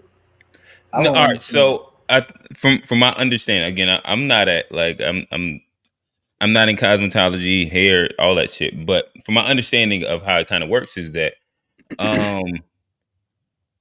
especially whether it's like the summer months and different things like that, with the texture of a woman's hair, like there's a lot that has to go into it, and whether like you want your hair to be manageable so that you end up doing a lot of things to it, like keeping it braided in general gives you the ability to make sure that the hair is protected from all the things that would make it to where it can damage the hair. So in a part of that, there is things that like, so again, a lot of times they'll get their hair braided in let's say like the single locks, or whether you want to say the faux locks, or in like single braids or something like that. That's a protective style. Because again, like the hair is braided, it's able to be kept inside a very specific way. Another way would be with the like weave in the idea of whether you're doing like the sew-in or whatever, like your hair is able to be protected in general to where like it doesn't have to continue to be managed because of the texture of the hair. Like whether you're talking about breakage, you're talking about like, you know what I mean? Like, again, if I got to go down like the 4C, all those different types of versions of hair, but it's different than like, let's say a white person's hair where they have to shampoo their hair every day, or it's or like, I guess it gets too oily and all these different little random shits. It helps protect their hair. Just like from my understanding of it, that just kind of is what it is. Whether that's through like the guys, and that's why I asked you. So for you think that there is a cultural heritage to straight hair that has a cultural significance? Okay, what is that? I think all you said, that sounds like just who came up with the term good hair? I don't think it was the brothers that came up with that term good hair. I don't think we like prefer like the hair of white ladies. I always love braids. So I think that they, unfortunately, due to white supremacy, European beauty standards, they like the straight, thin hair. So they call it protective hairstyles as an excuse to put on a wig. But Trey, but it is protecting their hair. But why don't they just wear the braids? A lot of women get braids so that their hair can grow. Trey is saying just don't put the wig on. Just rock the braids. That's what he's saying. Okay, so are you saying wig or weave also? If you put on weave that matches your regular hair texture, then I'm not talking about that. I'm talking about if you get a texture that doesn't match your real texture, but is closer to a European texture, and you put that on. I like black hair. I don't like to see black people put on white people hair. It just looks like you don't love it looks like self-hate. Okay, and so for you, straight hair or like a straighter texture for you is a specific cultural marker, as in white. Even though All like Anglos have straight hair for the most part. all Indians also have straight hair. All natives, like quote unquote, all Hispanics, like I can like kind of go down at like a really really long line of alls that also has that very same texture. And to me, that's why it's not explicitly a version of appropriation and it's not comparable. Is because it's not specific to any cultural outside of like I get like most black people don't. But if you know Johnny, Johnny has a different texture of hair also. Where like you could easily like think this nigga is Dominican or something like that. It doesn't look like white boy hair though. I mean, it just looks like It's not extremely straight, but I mean, also the what you call them earlier, jades. I don't know what words you were saying, but like they have a really curly rate of hair a lot of times. Like yeah, like I said, like to me, texture of a hair is not specific to like a culture out. Like I think utility of hair, like you can then kind of like you can look at it differently. But to me, saying that like straight hair because of I don't only look at I think Asians have really straight hair as well. I think that even if you go down to like the San people of Africa, they have straight hair. I don't think that straight hair is a definitive cultural marker. Well, black people cannot get hair lice. My bad. But the hair that they put in is from the people that can get hair lice. Like typically, like it's non-black. But so what you're saying is that no black person can have like that texture of hair? That's also like, not true. No, I'm saying like the hair that like you would. No, I don't want to like disparage anyone, but like the hair that you might see like on a horse tail. No, black people's hair grows up typically. It doesn't grow down. Typically, and making sure like so what are all the things that mark black people? Just so I also understand that as well. If you're like mixed, does that make you a black person? If you're mixed, I mean, it makes you half black and half whatever else you are. Or so what makes a black person? Yeah, just making sure that I understand because there is a bunch of versions of, I guess, what I would deem black people that are able to have like that version of hair, or at least like something that especially what this woman has on, like a wavy version of like hair that is fairly straight. So you know a black person whose hair naturally looks like Britney Spears. That's not what this woman hair is. Like let me ask. When you say naturally, does naturally include like if I just hot comb it? No, I'm talking about put some heat on it. Bed, I'm talking about the same way that a white lady or a non-black person would get out of bed and then their hair would look like straight and thin, and they could get hair lice. I think that like when a woman, like black women get like say a blowout, it looks similar to that. But when they get weave, that's not even what they're looking for. Like what you're describing is not what black women are going for either. Inside like that, like with the texture you just described, nobody's trying to get bone straight hair that's flat and thin. That I know of, I guess. I know a non-black person's hair when I see it. And all of us in here, we just coincidentally have woolly hair that looks nothing like the woman in the video. So do the vast majority of people. I think it's kind of kind of bad faith when we say that, well, some black people don't have hair like 99% of us. I guess there may be an exception, but typically, like there is a. Well, that's not where I'm putting my argument on. Is that like all black people? Would I understand what I'm saying? One, I think that when we're speaking about like the cultural relevance of straight hair versus braids, I don't know of a cultural like relevance to straight hair. Like I've seen. Go ahead. This is the part where I think Trey, I'm surprised to hear his take in this, that because like the reason why black women even have this straight hair is because like they want access to opportunities. Like they have to assimilate. Like oftentimes black men have to assimilate. Like they can't have a beard. You gotta shave. You gotta have a clean cut, if you will. You can't just come in with the Fred Sanford hairstyle anymore. It's got to be clean. And especially, so it's like, that's the reason why our women here have straight hair, is because they had to assimilate to a culture that wouldn't give them any opportunities or look at them, treat them certain ways if they didn't look a certain way. Like, you know, it's that's the reason why, like, you know, like a lot of niggas was straightening their hair back in the day. Like, it's just because it was considered the thing. Most niggas get a haircut today to go get a job. Correct. But back in the day, 50s, 60s, like how many pictures do we see of old blacks with that perm or that? Yeah, exactly. The conch. Yeah, exactly. Yeah. So it's like, Johnny, tell him you got the natural conch. Johnny, let him see the hair, bro.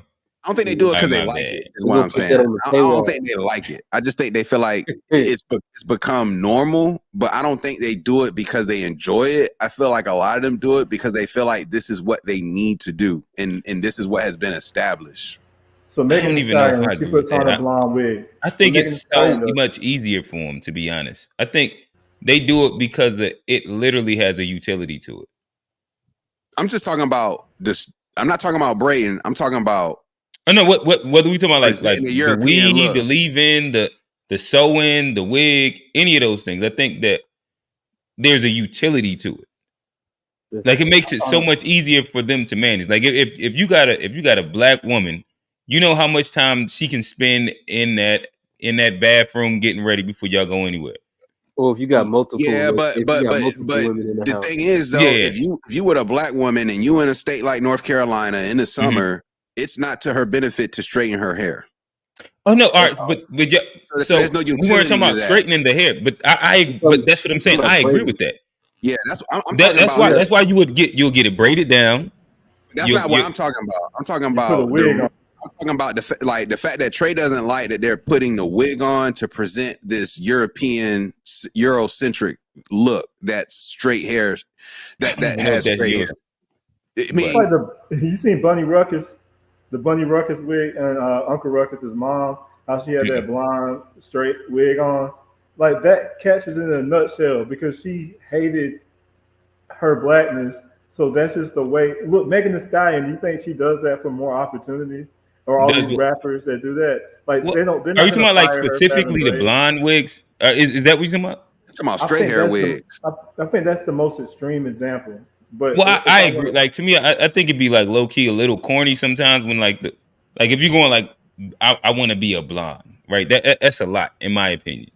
But I don't think that's like a common cultural thing, and I don't want to like I don't. Right now, bro. Yeah, I mean, a lot of girls do like the Beyonce blonde. They do.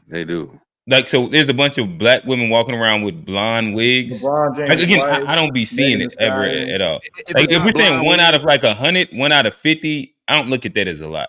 What about blonde? I mean, I don't want to make it all about women's hair, but like, what about say when they get blonde highlights or where it's not necessarily a wig, but is that in the same boat or that's something different? In my opinion, again, this is just my opinion. I look at a lot of that shit as like different things. Like a blonde highlight, I think that's just like swag. That's flair. Like to me, I don't look at when Wiz Khalifa got the blonde little patch right here as like specifically I'm trying to be white, and because I got like a blonde highlight right there, I think that he was doing some like style shit, some like you know what I mean, some fashion shit outside of like the idea of it literally being. I got my hair bleached because I fuck with white people, or I want white acceptance. That's not what I'm talking about, Q. I'm talking about when you change your hair texture, like what Malcolm X used to do. Right. So what I'm saying to Trey is that, like, I'm surprised that you don't give a bit more grace there because they did that for reasons of survival more than anything else. Like they're trying to make a better life for themselves. They got the Crown Act now. They don't have to do that anymore. They do. I don't think that black women do that now. For like, if we're talking about like 1950, 60, 70, a lot still do. Right. I think most of them do that shit for utility. Like in my estimation, when I talk to them, like it's mad natural black women at my job, but how many black women executives don't have straight hair? Well, like that's such a small class that like even have like a whatchamacallit. So I really don't know. Like I can't name 5 women executives. So then I can't like generalize what 5 women like what most women executives do because I don't even know 5 of them. So do whatever you gotta do to get in the big house, huh? I don't agree with that. Like if you gotta get a job, you have to cover up your natural hair as if you're ashamed of it. I can't get behind it. I hate fake stuff. I hate the big fake eyelashes. So I should hate they the not work? ponytails. I hate the wigs. I don't think you have to get a wig that mimics non-black hair in order to get a job. His issue is not that you get a wig. He's saying keep it the same. You need to get like the big fro and shit. Yeah. I'm not saying. See, I'm not saying that at all, bro. I'm saying there's plenty. What do you black think? Because hairstyles of like that look white, like I don't think the majority of black women are getting things that are like specifically Anglo-Saxon looking. I think that, like, to me, I think black women got fire style, and like they be doing some really like they most ways that you see black women wear their hair is not adjacent, even if it is like somewhat straight and like it has like the little curly little thing to it and shit like that. It is not similar to what white women are doing still. Well, to be fair, you said that the sisters aren't doing the blonde wig trend.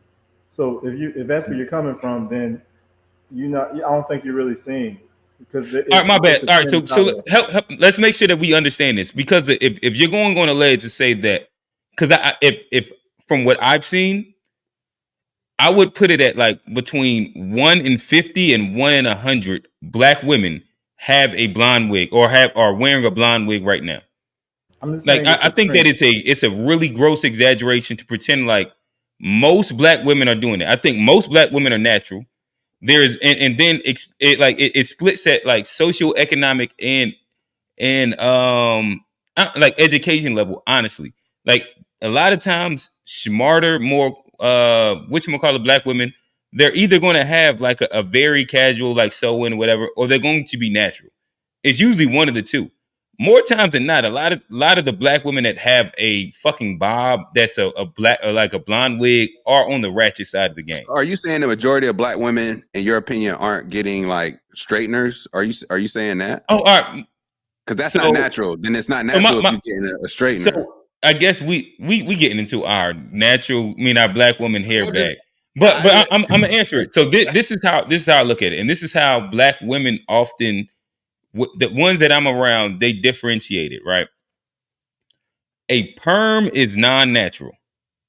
Getting a blowout, like there's no chemicals added to your hair, no nothing. I don't look at that as non-natural. Correct. Me neither. And okay, so like I don't like most of the women around me do not get perms. Because they got that is a fact. But we're in a different generation, because I just saw a video recently where they were doing a wig install in a high school bathroom, bro. They were not. I know for sure, but guess what? If they're doing a wig install in a high school bathroom, they have braids under it. They still don't. They didn't get their hair braid. Permed out.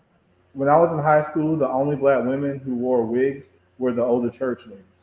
Now, right, but again, like that's different. Like these girls, like the sewing is it. I remember when I was in high school. Maybe this dates me. If a girl had tracks in her hair, like girls was trying to call it out and shit like that. If they were visible, right. Like if you could tell that they had tracks, like they was like, oh, she got tracks in her hair.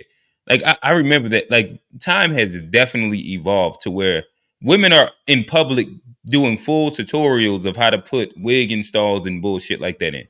Right. Again, I'm not a fan of any of it, but is it appropriation? I don't think so, because it doesn't look anything like what anything white women do.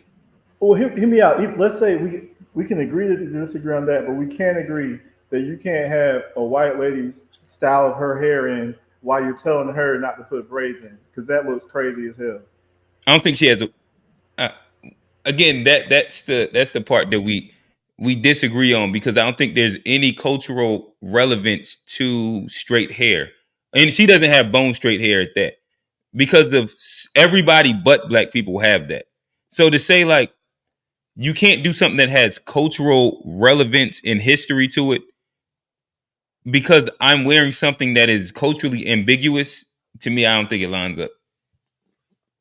I got you, but it's like, I think it's a slippery slope, because I get that. I love natural hair. When sisters had the braids, like Nelly, I'm a sucker for cornrows and manicure. So I feel that, and it doesn't have to be a big afro. I understand you can't wear that in the office, but if it's black and natural, I don't like the skin bleach they do overseas. I don't like when they do the extra eyelashes. Like a natural black woman is the most beautiful woman in the world. So when I see they get a wig that's more like that you see more in non-black culture, and I see that on their hair, it's like it's just covering up the black beauty that I love, and I just can't get behind that. And it's a slippery slope. So now, like I said, they're doing wig installs in high school bathrooms. So now there are a lot more high schoolers with wigs on than there were before. And I think at some point, I don't know if it's laziness, but I don't think that the sisters in our generation had to put wigs on to be beautiful. Maybe I'll also say this. I think the I think it's multi tiered, but I would also say that if we were to have like some male accountability on what your point is, I think that make sure that men are accepting black women with their black hair, and like that's what they're championing and putting forward and supporting. If you want to see that cultural trend actually happen, that's all. That's all I'm saying. I think that would be the biggest thing. Like, so for me, I grew up in a house where no woman has ever gotten any perm in their life. Right? They've only worn their hair natural. Again, if you know my old lady upstairs, she is about as dark as Johnny. They ain't got a perm in her hair, right? And like that's what I see and I love and I endure. But I also enjoy the diversity of the style of black women. And so for me, I also can't like I don't want to condemn something that I understand has like natural flair and flavor to it. Like the same way there's like such a diversity of style and flair to black men that's often always copied over and over and over by every culture that gets sight of us. I think our black women are exact same. From the way they wear their hair, the way that, you know what I mean, from their build, the way they put their makeup on, like literally everything about them is almost infantilized to where, like I think that anything that they take, they make it their own. I rarely see any black woman that looks and is doing anything that looks similar to what white women do. I agree mostly with John on this topic, where as far as like our list of issues, man, as far as like cultural appropriate, if the white lady wants to have some diversity, like you just said that you like to have the sisters to have, then let her have some diversity. I mean, there's no skin off my back. So black hair is something that shouldn't be gate kept, in your opinion.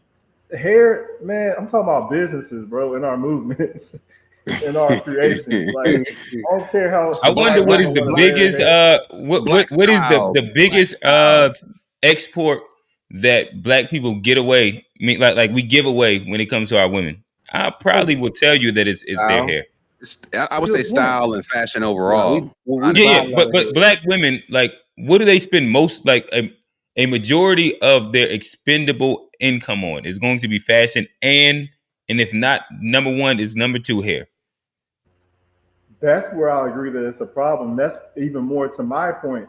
That's a black woman's number two expense. Hair. Listen, I don't have that on anything. There, this is like me guesstimating, but I think that like if we're talking about like take away all fiscal things that are like necessities, and what consistently you know that you're like your girl, your sister, your mom, whoever, like they go get their hair done for sure. So I'll just say for just, I guess this is where I'm a little unique, because my mom, if this was for more monetary reasons, but my mom never went and got her hair done, maybe like 3 times growing up, right? And like my mom doesn't have to get perm to straighten her hair. She could just put some heat on it and it come out straight, right? And then my wife has had locks ever since I met her, so it's more of a lower maintenance type of a style, if you will, compared to some of these others. And listen, my mother had locks the majority of my life. And again, like my sisters, they do their own hair. But in the experiences of all the women that I have met outside of that, like outside of like literally my own anecdotal thing, is they go get their hair done. Whether it's gonna be box braids, whether it's gonna be faux locks, whether it's gonna be the They get it newest done. trend, whether it's gonna be the sew-in. Right now it's the wig installs. Like whatever the new trendy thing is in Black women culture, you see them. They pay a lot for it for sure. Whatever the thing ends up being, if they're gonna Bro. get what is it, the pixie cut? It's like all these different little things that Black women evolve. Like Black women's one of their biggest identity markers tends to be their hair, in my opinion. Yeah, Bro, they said that, right. It's a $2.5 billion industry, and it's expected to be $4.6 billion by 2032. I agree. And then I guess who's believe getting that's paid true. off of that? It's not Black people. It's a Them lot of these Asians. people that hate us. Yeah. So that's Yeah. where I can say it's an issue. But as far as if Becky wants to give the Asians some more money and braid their hair too, I wish more of our sisters would braid their hair like the white girls want to. But You wish also, more of our sisters would want to braid their hair like the white girls want to. the white, see, if the I white don't think girls that there's a lack appreciate of it, Black women wanting to braid their hair. I'll agree with you there. I got my was Black kinda woman being cape on facetious. tonight. My bad, fellas. I was kind of being facetious with that. Hey, Black But ain't pull up today. I gotta have my Black woman cape on. My bad, bro. respect. But that's one thing that we don't really have to gatekeep, because no white lady is ever going to be like, we invented braids. I have seen some of them say that, but they look ridiculous. But They do. I'm about to say they do. They be like the Vikings wore braids, the Dutch But wore they can't say braids. that. But they can't say that like we took it from them. Versus now they want to say like Eminem was the king of hip hop, and they try to give Macklemore all the awards and everything like that. They can steal rock and roll in country, but they can't like steal braids. But they'll say that the best rapper ever is a white man. That's what I'm saying. But they can't say that the best braids are on a white girl. First off, we won't care. They can have that. We won't believe them. But they can like something like our creation, like rock and country and blues. They can take that and then gatekeep us out of it. Versus hair, they can't do that with hair. That's why it's not really an issue, except for how much money we give to our enemies. Okay, all right. So I have found a place where FBA trade will hold Black people accountable. It just happens to be Black women with hair. All right, I got you. We're getting there. So I think that this is the perfect Don't do that. segue. Don't do that. Don't do that, because I called out the Negro escorts too. There's more women. There's more Black women. It's all right. The Negro escorts are the people that like the people that came up with Drake, like Lil Wayne. He's a Negro escort because he brought that man into our midst. Another Negro escort, Al Sharpton, who Democratic Shields. Jesse Jackson, another one. Like there's plenty. I'm not that hard on this. I just call a spade a spade. Okay, I just want to make as we continue to evolve the conversation, I'm just putting the marker there to see when and which topics do you lean in on accountability for the whole of Black men and not just individual characters. Ooh, he said Black men. Ooh. Black man. No, Black men are accountable for entertaining this foolishness. You saying Trey only want to hold Black women accountable? Is that what you're saying? I don't know. I just know that don't want to hold. I've seen the marker for that. Women. Like we about to move into a space where FBA Trey, he can also hold Black men accountable. I know we wasn't really trying to hold Diddy accountable, but Q, I'm holding you accountable for entertaining the foolishness. Fair enough. Listen, I let that Black woman go out there with that blonde wig on. That's my fault. My bad. First That's my Black bad. man Trey holds accountable. All right, but no, we're gonna start segueing into is there an issue with the diaspora, quote unquote, appropriating, playing the role of Black men or Black people in general? I think that this might be kind of like the climax of the conversation. I know Trey, he has some opinions on it, so I want to play. We'll start off with a clip that Trey sent then, and you got it loaded up. Yep. All right. And we'll kind of build. And nobody's gonna tell me what the streets is like. Nobody. You understand? I just wish that I believed it. You want to give it a shot? So how'd it go? Man, this. I'm as real as it gets. Yes. These streets is for real. I'm up in there, man. You are. I'm from the earth, from these streets. From the earth. Something to that effect. No, but I'm with you when you say that, even when you're saying the wrong words. I just wish you could do that. You know what? Oh, goodness. Okay, that hurts, but I don't feel that it comes from the right emotional place for the character. All right, here, give it a shot. Give me watch. Oh, that's great. I feel that in here and in here. It's very gracious in my of you to heart. say Try that, that again. And while we're there, this was also sent in. Yo, this is old. What is this? This is like a collage. Yeah, this is like wow. Looks like Obama, Kamala Harris. Not sure. I can't remember her name. It's like a Roland Martin, Candace Owens. Does Akon have a slanted hairline? Nicki Minaj, Fat Joe, DJ Academics. Is that Burna Boy? And that's Brick Woman. It's a mosaic of tethers. Then we have Anita Baker. I think that's Anita Baker, if I'm not mistaken. That's Zoe Saldana. Oh, that's not Anita Baker on the side. Hell nah. Hell nah. She's Jamaican and she in blackface playing Nina Simone. Zoe Saldana, she's not. She ain't even got a nigga nose. Why they put Nina Simone got nigga lips? My bad, black folk lips. They let that's Zoe. They let her do that. Yeah. Right. I didn't see this. This does look crazy. I'm not gonna lie. This looks crazy. They could have got somebody that looks just closer to Nina for sure. Like they didn't even try to cast nobody. Like okay. All right. So I'm gonna actually toss this in the air to Trey, and I'll let you lead us into this topic. Oh, that's from Mike TV. Oh my god. Oh my god. For a previous topic. Oh man.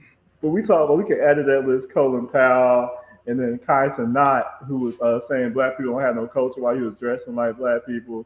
And then we can go into the shade rooms where, it's run by people that are not American. They talk about black people in the World Star. So it's just, then we can get into our movies, like the MLK movie that came out. It was a person that was African playing that. And then we had the one coming out with Black Panthers where they had, even though Huey Newton was kind of light-skinned, they got an African that's, not light-skinned at all playing him. And then what's the other guy, Fred Hampton, and I forgot the name of that that movie. Yeah. Daniel something. Right. So these classically trained actors who come in and they work for a lower budget and they're also more malleable. Like the clip that the Key and Peele clip, they'll do it exactly how the suspected white supremacist tells them to do it. Like the Harriet Tubman movie that came out, they made a black guy the main antagonist, a slave catcher, and then she had a crush on the slave owner, and they made it into a musical about Harriet Tubman on the plantation. So when we allow people from the diaspora who don't respect our culture to play our characters, it really destroys the legacy, because some people may not know about these people. Versus when you have like an Italian movie, Spielberg got Italian or mob movie, excuse me. He got Italians to talk about the mobsters. When Spielberg, he did Schindler's List about the J community. He is a J. So he was able to shed light in the right way with that. So if we aren't able to tell our own message and we allow other people to do that for us and we just adapt it, then we also have movies like The Woman King, which was directed by a white lady, and we had FBA Black Americans going to celebrate a slave trader, the Homie tribe. So, well, Trey, what you think about Tyler Perry?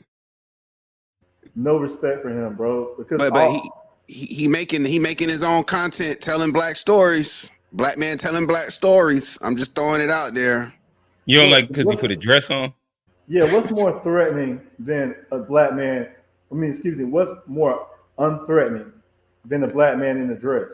That's what you would love to put your warrior class in a dress. For him to push that message, I'm not about it at all. But I'd say that's an example of a black, like, I don't know if he, like, from what I understand, he's pretty self-made, independent in terms of his productions, from what I understand. So it's like, you know, how like, what's your opinion on when this stuff is done from one of our own, if you will? I would say that he's allowed to be successful. Like he gets backing by a lot of these people, even when he was grassroots. Were y'all watching his original stuff where he got big when he was? Were y'all watching Medea, those plays? It was my people had bootleg. But I'm saying, did you watch that? Like, my first time watching was the Angry Black Woman movie, where it was like the first Tyler Perry movie, and then light skinned nigga had to say the day at the end, or you know, the nigga working in the factory. You know, I watched the plays. I'm not a fan of Tyler Perry just because I think that he operates off of caricatures and tropes, all the way down to Mr. Brown, and even me as a kid. It was because again, my parents, they used to get the bootleg DVDs, and we'll just be, you know, when you were a kid, you gotta sit there and watch what your parents watching. But I never liked that, huh? I said they're thinking they're lucky stars when they found a black person who got some popularity wearing a dress. They're like, ooh, this is the one. That's probably the same feeling they got when they saw Sexy Red with her discussing lyrics. Like they love finding someone. Nah, it's a lot of Sexy Reds out there. Sexy Red wasn't even like one of the first ones to do that. But I'm saying, like, all her predecessors did that and more. They probably was better because they articulated more. Yeah, they articulated nasty better. Bro, yeah, I think Megan Thee Stallion is more nastier than Sexy Red. She's just like dumbed down so it's in bold letters. But Lil Kim raps was kind of like, wow. Foxy Brown too. Foxy Brown raps like Trina. Oh yeah, you talking about like smoking a blunt with a pussy? Nasty raps from women has all like that's been a thing in hip hop well before Sexy Red. Like, listen, when I used to come on in the club though, it was. You better find one. Yeah, I'm looking around like. You better find one. Yeah. My bad, Trey. I ain't want to step on what you saying. My bad. It's crazy how Megan Thee Stallion's the only one out of all those people who's not a tether. Oh, you say Trina is Foxy Brown, Lil Kim, Trina. You say Lil Kim's a tether also. Yeah. And so is Nicki Minaj. Like, so is Uncle Luke if we don't want to just talk about the women. And so is, I heard Biggie as well. You putting smut on Biggie now? Yeah, you can't do nigga, that. like I gotta start learning like what is okay. It was just Biggie's birthday. What did specifically the Black Americans do? Allow these people to come into what's some fire Black American hip hop? Nas. I ain't heard Jay-Z wasn't even like that. But Common. Damn, we just started listening to them niggas. Why you ain't start with the GOAT? Why you ain't start with the GOAT? I was getting there. Kanye. So Kanye is official because he is the pinnacle of FBA hip. But what is his dad though? He even claims indigenous. And what's his dad though? Like that. I thought his dad had a little Black Panther. No, I'm talking about his lineage. He's Black American. Oh, he is? Okay. Yeah. It wasn't off them boats, was it? Oh, yeah. You know, his people were Panthers. Right. But you can have like falsy lineage and be a Panther though. You can. The one that got Fred Hampton knocked off, I'm pretty sure he was a tether. I don't look at his name. That was, Fred Hampton. Biggie's. Lakeith Stanfield. No, I'm joking. That's just a movie. Speaking of movies, and we talk about appropriation, and building into the question of what you was talking about. You said Fred Hampton. I can't remember his name, but Trey, how did you feel about a African playing an American black hero, i.e., Fred Hampton? Man, it's just they play it wrong because they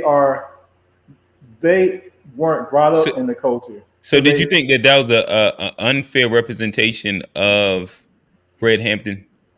I think he did the best he could, but I don't think he would have done it like a Denzel played Malcolm X. Classic. That was, yeah, bro. We need more. I want to see our heroes depicted in that fashion. I don't want to see like a Harriet Tubman or a nigga nose Caribbean lady playing Nina Simone. I'm tripping. Yeah, that's always Eldana side to side was kind of crazy. But called a nigga he play the Avatar as well, like Yeah. put on the blue face too, so it's not discriminatory. Put on black face and blue face. Oh yeah, she was. Y'all think it's okay for foreigners to come over and play our people and then do it in a way that, like, real quick, I saw another interview with this lady. How we gonna get mad at foreigners getting hired by like Jewish people to play these roles? I mean, like, I mean, we can't really stop it though. Like, I mean, all we can do is just not support it because they gonna do what they do anyway. I mean, that's the first step, but I think that if people don't have enough respect for our culture to not be vultures in that fashion, then I think we need to not just not support the movie, we need to also not support the actor themselves. Like, they need to be delegitimized. Like, there needs to be a consequence for that. Like, I can't do that.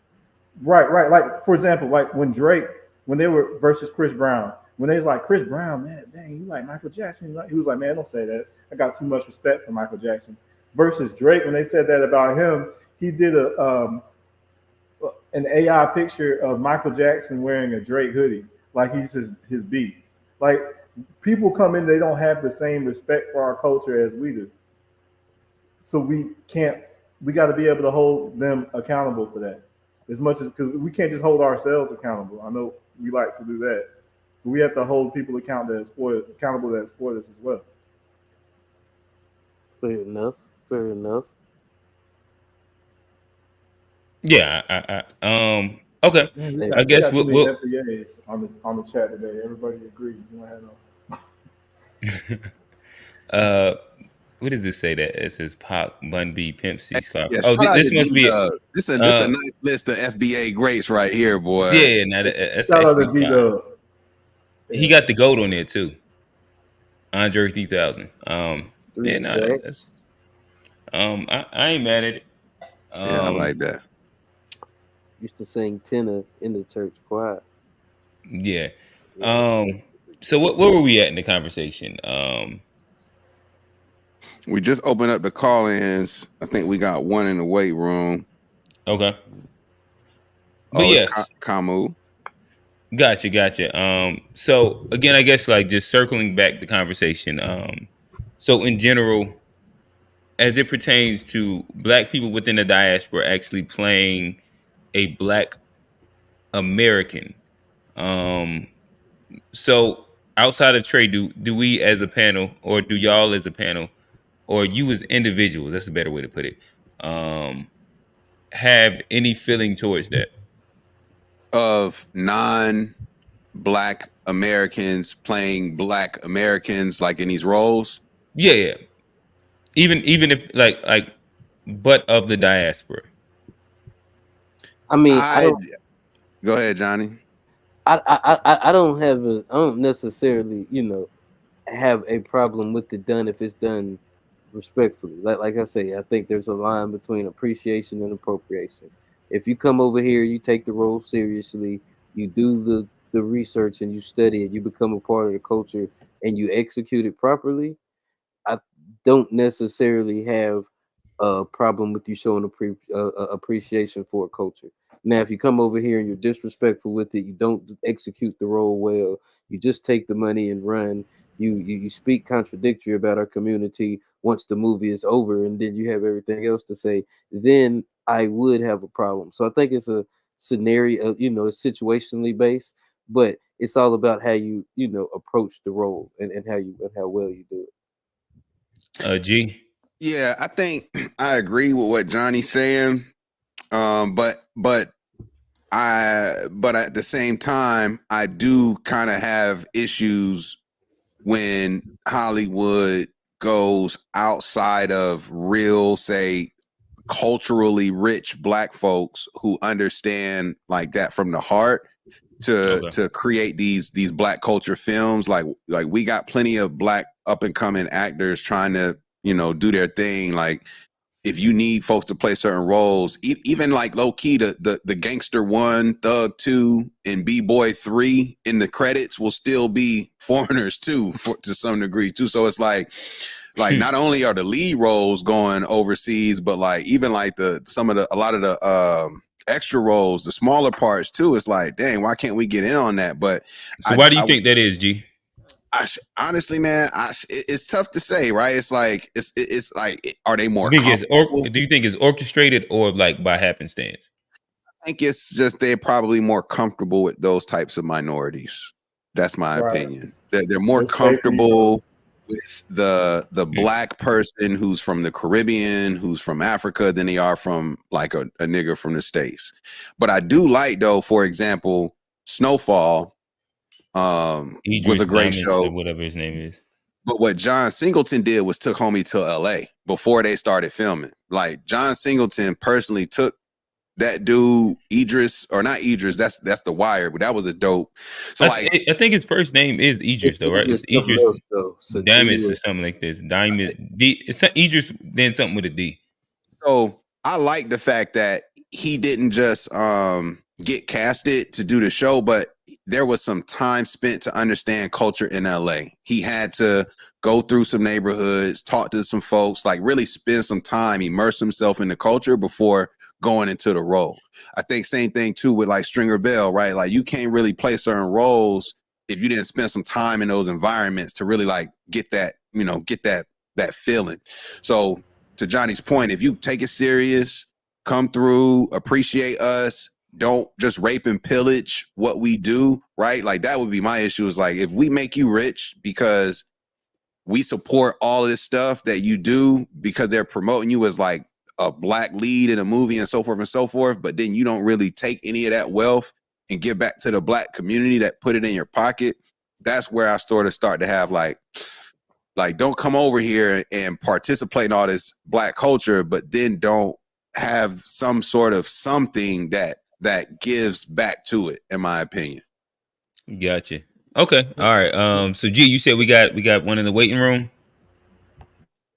Again, so right now we have entered the call-in section of the show, where we implore anybody will drop the links, call in, let us know what you agree with, let us know what you disagree with. And if you have a question for us, let us know your questions.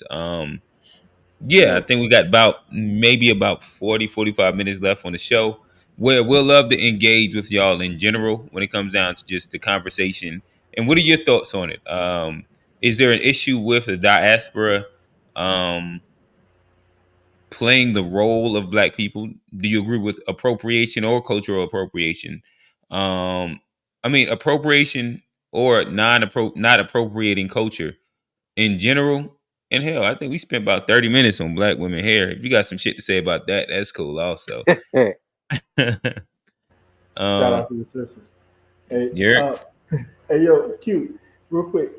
Denzel, somebody brought up, you just put it up here in the chat. They were talking about how Denzel even said that a lot of these people come over here and they do it for cheaper. So that's the main reason why. Because you can get a Denzel or a bigger actor, you can get somebody from overseas.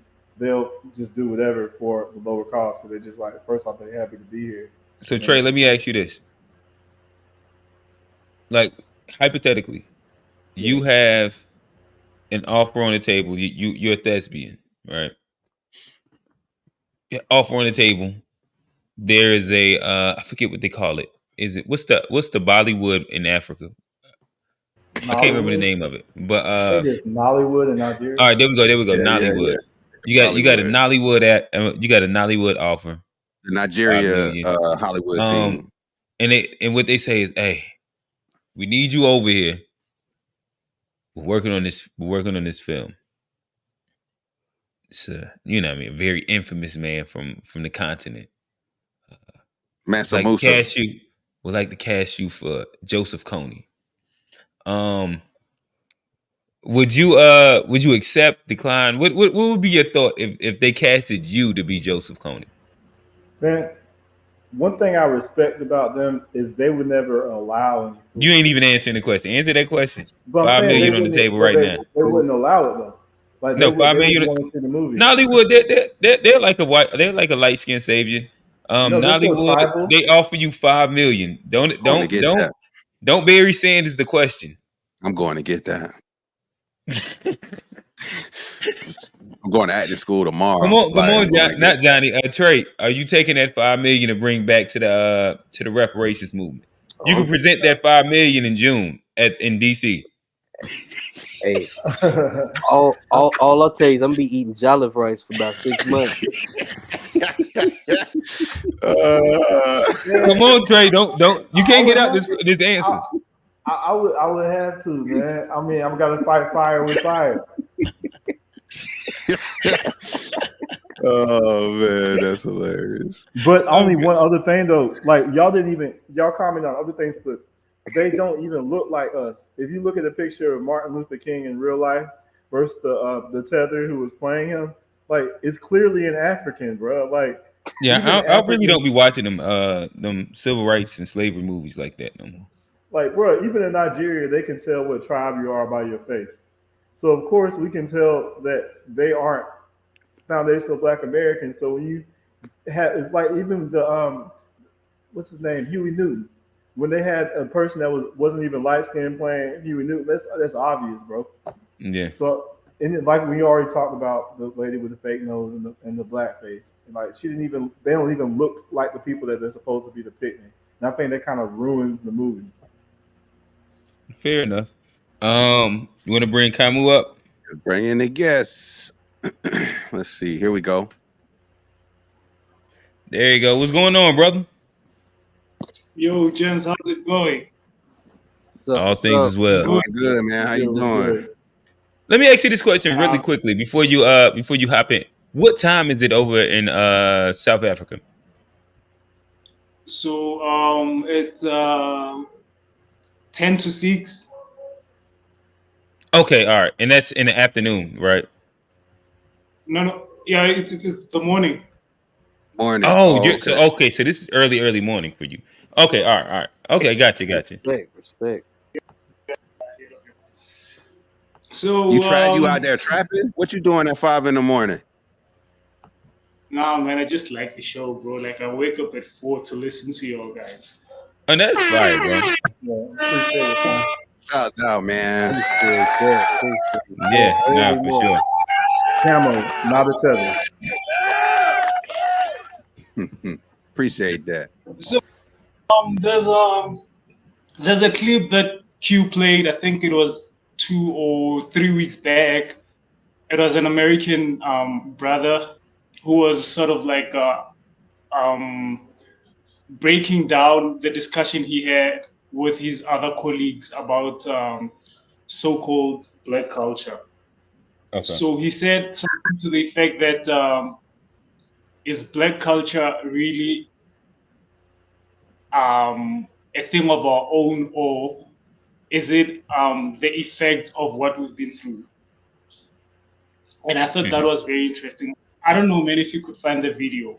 So what I'm trying to say is Black culture was born out of pain. It was born out of harsh conditions and realities. And what we today deem as Black culture is somehow the effect of that. Should it be stagnant? Should we stick to it and always refer to it as a culture? I don't think so. Just like hip hop, it had to grow at some point. But do I agree with the direction that it took, the gangster rap and everything else? I don't. But the way it was born and the message it was trying to portray, I kind of agree with it at that point in the 70s and sort of like the early 80s. So we should be very careful when we talk about Black culture. I mean, here in South Africa, bro, like our food. Hey, Kamo, Hey, tell me if this is the video that you're talking about. Hey, G, you can share it real quick.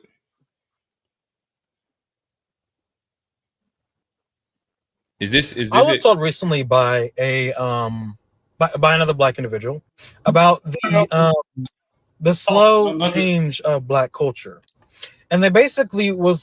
You said no, that's not it. Man, No, he's it's about not to this say one. exactly what you said. He's about to say exactly what you were talking about. Like whether or not black culture came from. Yeah. I did see this one. Oh, okay. It's a Mexican but that's brother. not. But that wasn't it. No, it's not. It's not this one. Okay, gotcha. Now I probably have to kind of search through it. I tried to see if I could find one real quick. That was it. But okay, keep going. We listening. Yeah, so like even here in South Africa, like due to land dispossession and poverty, bro, like we used to cook food. I mean, back in the 80s, I don't know, back in the 60s and 70s, we used to cook food with just water and salt. So instead of eating the rich parts of the meat, we would like eat chicken feet, cow feet, you know, stuff like that, and head, cow head, and now today we refer to that as culture. And I'm like, nah, this is not our culture. It's what we had to do at that. You understand? So a lot of things that we refer to, it's not necessarily culture. It's just what we had to do to survive. And I think we have to outgrow that and look into other ways to expand. Yeah. Okay, gotcha. I don't disagree with that. Where the idea of making your culture be based around the detriments and the scraps that you was given. I don't think that is specifically culture. It should be what you have built out of the prosperity of what you've out of what you've been given and what you've been able to grow through. But I'll ask you the question that we're currently on, which is the idea of, do you understand what culture you know what cultural appropriation is? Sure. And what is your thoughts on it in general? I know you kind of like spoke to black culture in general, but like cultural appropriation across the board. Do you think that it's a thing? Do you think that culture should be shared? Do you think that some culture or certain parts of culture should be gate kept? No, our culture shouldn't be shared. The reason why Black people are willing to let anyone and everyone into our culture is because subconsciously we know that we are the bottom of the barrel, and we're suffering from low self-esteem, racial low self-esteem. So hence everything we create, we kind of like look for outsiders to validate whether it's good or not.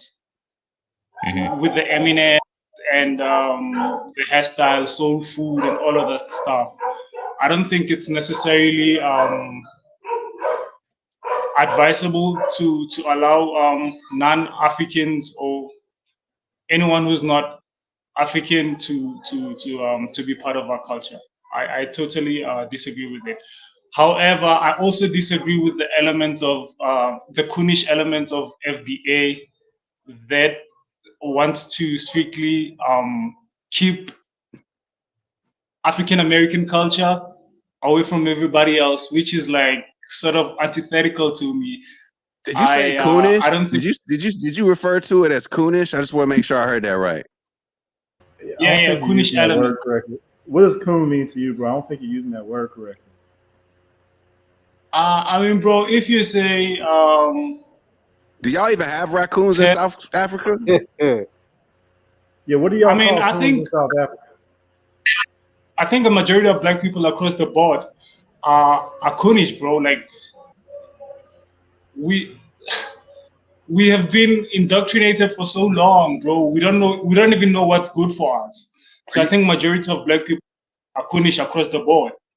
You so saying black, like even in Africa, you're just saying all people with black skin is what you're saying are coons? All people with majority of Black people with a majority of black people across the world tend to be coonish, bro. Can you I don't define necessarily disagree with that coon? point, to be honest. Yeah. A lot of I coons. would. A lot of coons. I would. They have raccoons in South Africa. I think like Bro. we have like American society has a dominant effect. I think Do y'all he's have, just using that as like black people that are adhering to the lowest hanging fruit. We used to man, call that's each not other what a Uncle coon Tom. is. Yeah, that's not a coon is a person that sells out their own people. Right. I think. Well, I guess to me that's adhering to the lowest hanging fruit, which is whether you want to say like that's the ignorance that is promoted and pushed on like reality TV shows. That's the ignorance that's promoted and pushed through, let's say, rap lyrics and things like that, and having that actually influence you. That's giving your GDP to destructive structures that might possibly be detrimental to your community, or just pretty much just fiscally being ignorant to give your money to like literal white power structures. I think all of those would be coon-ish behaviors. No? No, I think it's just selling out your Oh, own people. I think oh, like that's where it ends at for you. Okay. I mean that's what the definition is. A coon is like you call a person a coon because they do something that undermines their own folk. And I guess you can do it by being a Sambo. No, Like but you can also do that by promoting and ingesting negative imagery, propaganda, adhering to those things. I think that those are really, really detrimental. That's probably more detrimental than just like Jesse Jackson saying something. I think that the temperament of the community is probably that hits a little bit more. I think there's a cross section between my definition of coon and what you're saying, where you Right. can be like a character out there, but I think I'm just being like very specific, and then like because I think that, like I said, the definition applies to what you're saying, but those people are selling out their own people. So I mean, when you vague like that, it's Right. But kind of like do you think that opens up the definition. being at a low socioeconomic standard, but using all your money instead of like trying to build stability for like the black family structure you spending on a Louis bag, is that not selling out your own community? I wouldn't call that like cooning as much. I think Candace Owens is a coon when she sits down by a white supremacist and talks bad about black people, like in the front of our enemies. I think that has minimal, a like real Benedict Arnold. impact though. I think that if we're talking about what's going to push us forward and what's holding us back, I think that the ignorance of like financial literacy is way more coon-ish behavior than Candace Owens saying some words on the TV.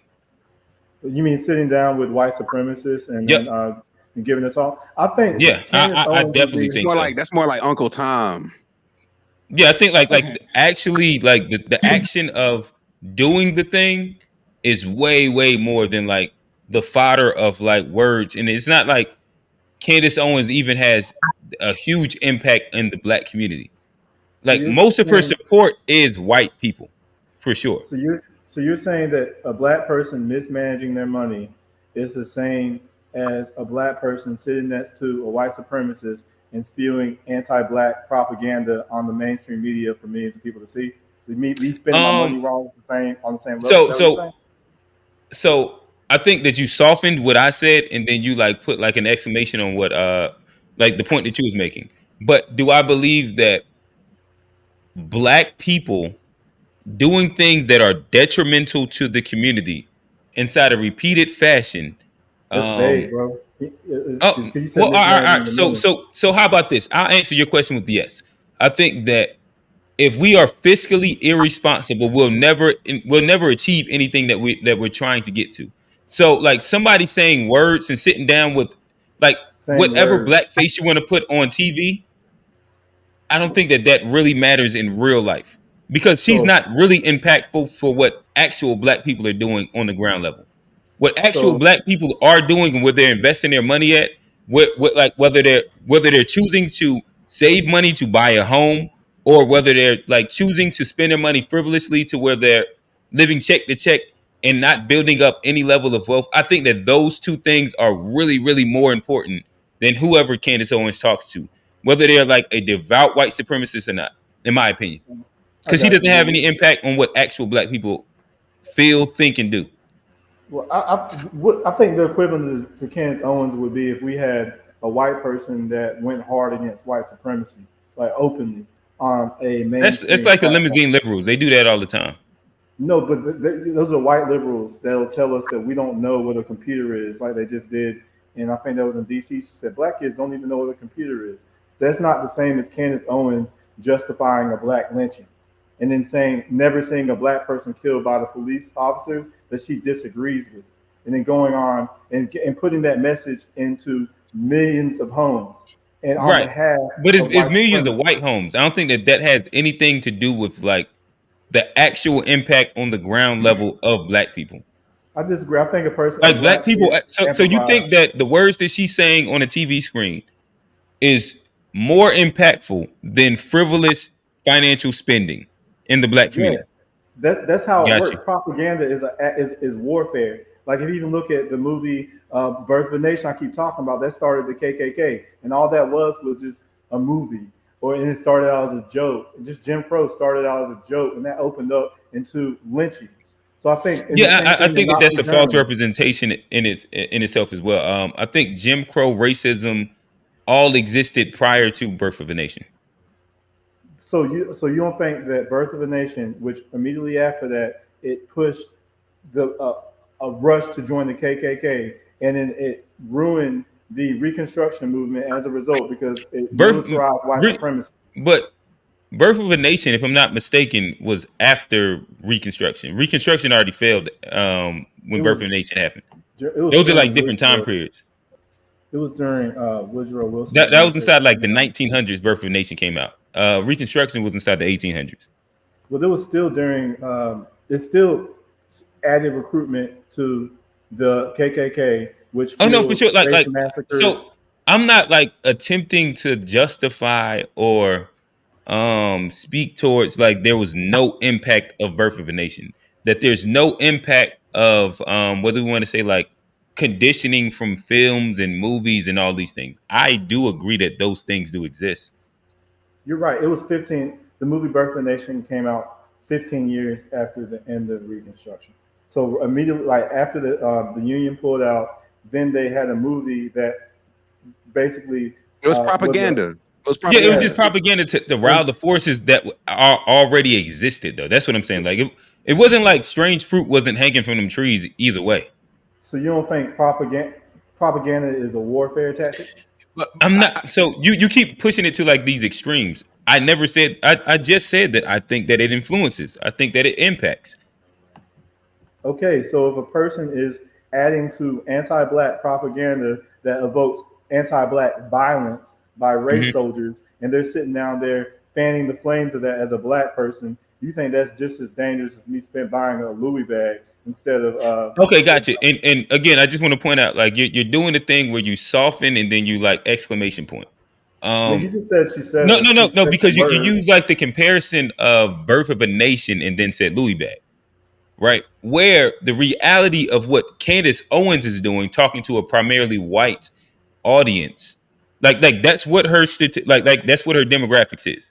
It's a primarily white audience. And she's speaking like let's just say she's saying the worst shit about black people.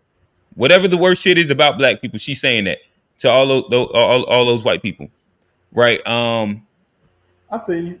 She even said that she was brave for broadcasting the shortcomings of Black Americans, and I think bravery is advocating for black people. So I guess that's another thing where we disagree. But I thought that she was brave that she was broadcasting the shortcomings of black people. Somebody said that she was brave. Speaks for your ass, boy. Yeah, I don't know if I use the words that she was brave because, like, if she was, I don't know, like you have to give context to that statement. But let me land really quickly. But to me, I think that black people's only way out of a struggle is by black people doing for self. That is my opinion. So if I believe that us doing for self is the way that we get out of it, I don't care what she says to people that's not going to help me anyway. So if I don't think that these people are going to help me anyway, I'm gonna look inward and be like, okay, so what am I doing that I could actually benefit from that is being used detrimentally right now. And if I pretend like fiscal spending and financial literacy in the black community is not like, and is not, what's the best way, like it's not to our detriment at the moment, I think that I'll be like being kind of foolish in statement. I think Like it just isn't, it is an impact today. I think it And is. what Candace Owens is saying is not causing more white people to shoot black people. It's just not. But I will say that for sure, guaranteed, the cycle of poverty is being impacted on the usage of the black dollar. Guaranteed. I'll say this. Let me add this. Q, you remember it's almost like 10 years ago, but we went to DC. And yeah, for the 20th anniversary of the Million Man March. It was Farrakhan, it was the Nation of Islam, but the only thing he was talking about was economic freedom and how much money that we spend and that goes out of our community. We all know how Farrakhan feels about these people. You know he's not gonna say anything that's gonna hurt his community. You know how he feels about it. His only thing then was us coming together and pooling our resources and holding ourselves accountable to economic progression, and that was the only thing that he was talking about. And we kind of lost sight of that over the last 9 years. It's been a lot of stuff that happened. We had COVID. We've lost sight of that. Farrakhan told us 10 years ago what we needed to do. What has Farrakhan gotten us though? But you know why Farrakhan ain't here, Trey. You know why Farrakhan ain't on the TV. No, but all right, but I guess I'll try and answer your question. I think the Nation of Islam have all black communities. The Nation of Islam have all black schooling. Nation of Islam have its own all black, whether you want to call it like military force, armed force, the fruit of Islam. Nation of Islam has its own economic plan. Nation of Islam has its own level of accountability that's built in which you can see a marker of success consistently. That's what Farrakhan and the Nation of Islam has done. And true, and what has that gotten the collective? All is well and good, I get you, but because my point is, you're saying, I think what y'all are saying is the reason we're still stuck in this situation to begin with, because you can't tell me another group of people who was able to lift themselves up by doing for self without exploiting another group of people. Well, then we need to find somebody to exploit. But I don't think that like looking for white people to like whatever their approval is, or like what somebody else is saying to white people. I don't think that matters as much as like us figuring out whether, if we're going your way. If you said that the only way to do it is by doing for self and exploiting other people, I think that I guess we gotta hop on that train. But worrying about what somebody that the group doesn't listen to is saying to white people doesn't matter that much. I think you're underestimating the power of propaganda as a tool of warfare, and Candace, her role in white supremacy as an asset, because a black face spewing white anti-black sentiments carries way more weight than a white person doing it. And for her to fit that role, I think y'all are under, like, again, y'all. But what if I take it to the idea that I already assume these people feel that way? And so if I already assume that they feel that way, and that what she's saying is just fodder to what they're already going to do, then it doesn't matter. So if I take them out of the equation, if I don't care nothing about what any what my sister call them, like the this part of your hand is doing, then like it doesn't matter at all. Let me sound like. Hey, hold on. Let me. Hey, G. Before, can I hop in here? Trey, can I hop in here? Like you said, we're underestimating the power of propaganda as a war tool, and they're using propaganda. It's one that's one tool. I think you're underestimating the power of accountability. If we come together, two wage wars. This is our own worst enemy, ain't we? Oh no! How about this? You're underestimating the strength of black people. Exactly. Bro, That'd be like the easier way to put it. If we Inside can't a way open, that's more palatable and it goes to like your ideology. man, What if I believed in black people enough to believe that it don't matter what Candace Owens says to them white folk, that black people can do enough? you sound like Alex's point last week when he was trying to say that hip hop has no impact on people because people were already going to do it anyway. And we're like, well, if you add fuel to the fire, then of course it's going to add more to it. You're like, well, no, this is exactly what he was trying to say. And also, real quick, somebody put a good chat real quick. They were talking about we did for self in Rosewood, Black Wall Street, Manhattan Beach, Philly, and white supremacist propaganda was a tool used to justify destroying those towns. So yes, it's dangerous. So if we can't just do for self without addressing our enemies' weapons against us and neutralizing that. Right, but nobody ever said that none of those things exist. I think that at some point we like all right, so Rosewood, Black Wall Street, like that's over 100 years ago, right? And I think that we all recognize inside the lens of that's not true because they rebuilt it and then they did the highway act and tore it up again. okay, cool. And I was gonna keep building. You said it was all over 100 years ago. Well, those two were, but like red, like down the road. Like I was going to pretty much build to say that we understand its impact over history when it comes down to generational wealth. We can lead into like redlining. We can lead into a bunch of different things that have impacted Black people over an extended period of time.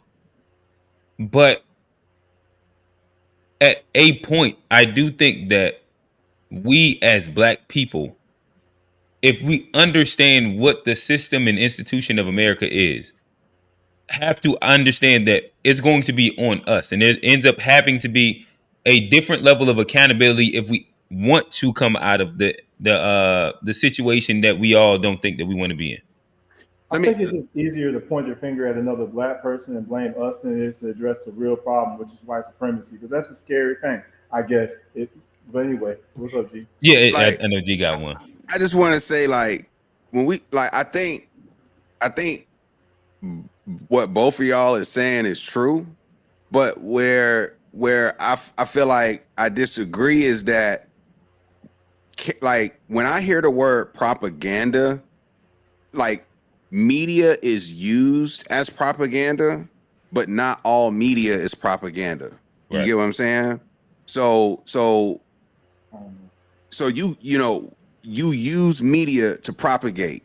Like you media is the channel in which you know spread the propaganda. You spread it through these different channels, whether it be newspapers, TV shows, movies. Like, media is the ultimate propaganda tool. That said, I think giving Candace Owens this label of propaganda is a bit too strong, because she's an independently ran operation. She's not a corporate backed, government backed thing. That's incorrect, bro, because the chat just helped me out, because they just said Candace Owens and her propaganda got her invited to represent us in 3 different court hearings where she sided against us. So it's not just in commercials, it's also in the legal system as well. And she wasn't representing us. Like, she represented the Republicans. She represented white interests as a Black face. Right, that's what I'm saying. No, but there was an opposing Black voice in that room also. But they hide their racism behind her Black face. But see, listen to the difference here.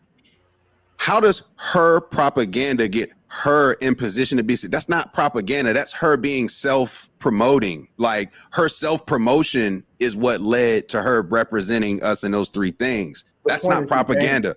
Propaganda is not self-promoting yourself to be in position. Do we agree on that?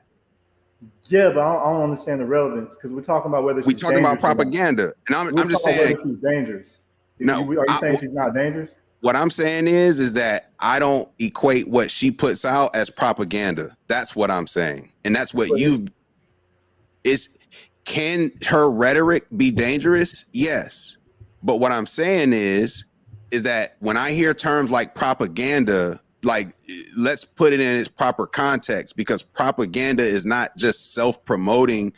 like, you know, like the amount of media today versus in the 50s and 60s is vastly different. Way more media, way more outlets, way more creators. There's way more independent outlets.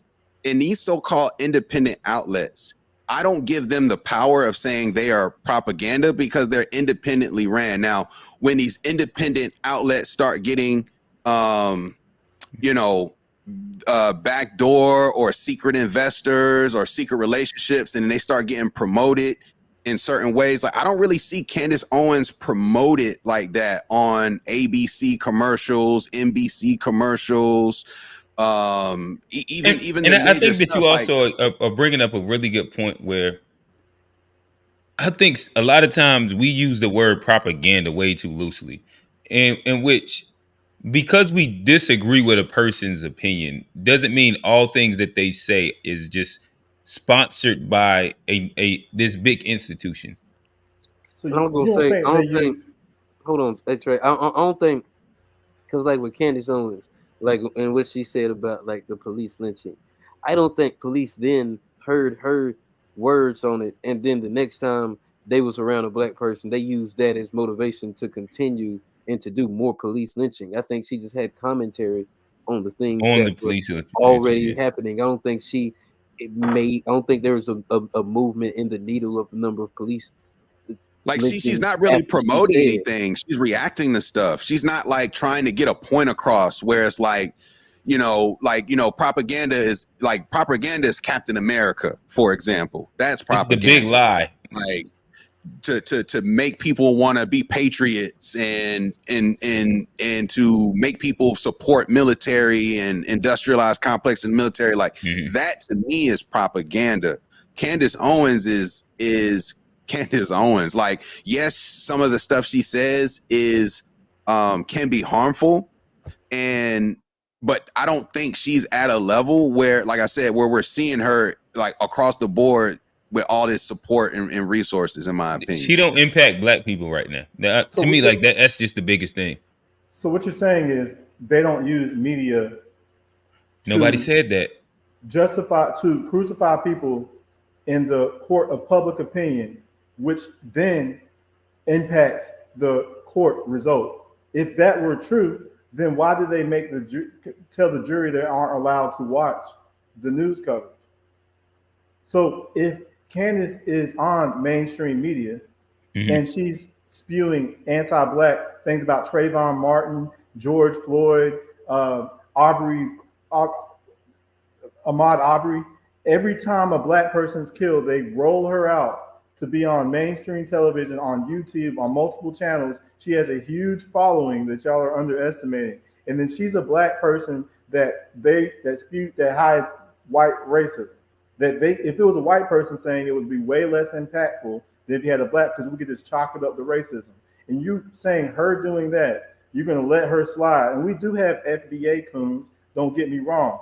But Candace Owens is a prominent example of a person that's used to attack black people. And you're saying her, with her platform, is just as dangerous as black people who, even though we continuously build new things, we crowdfund, we do everything we can, but we're constantly attacked by the dominant society. You're saying until we get that right, Candace Owens isn't an issue?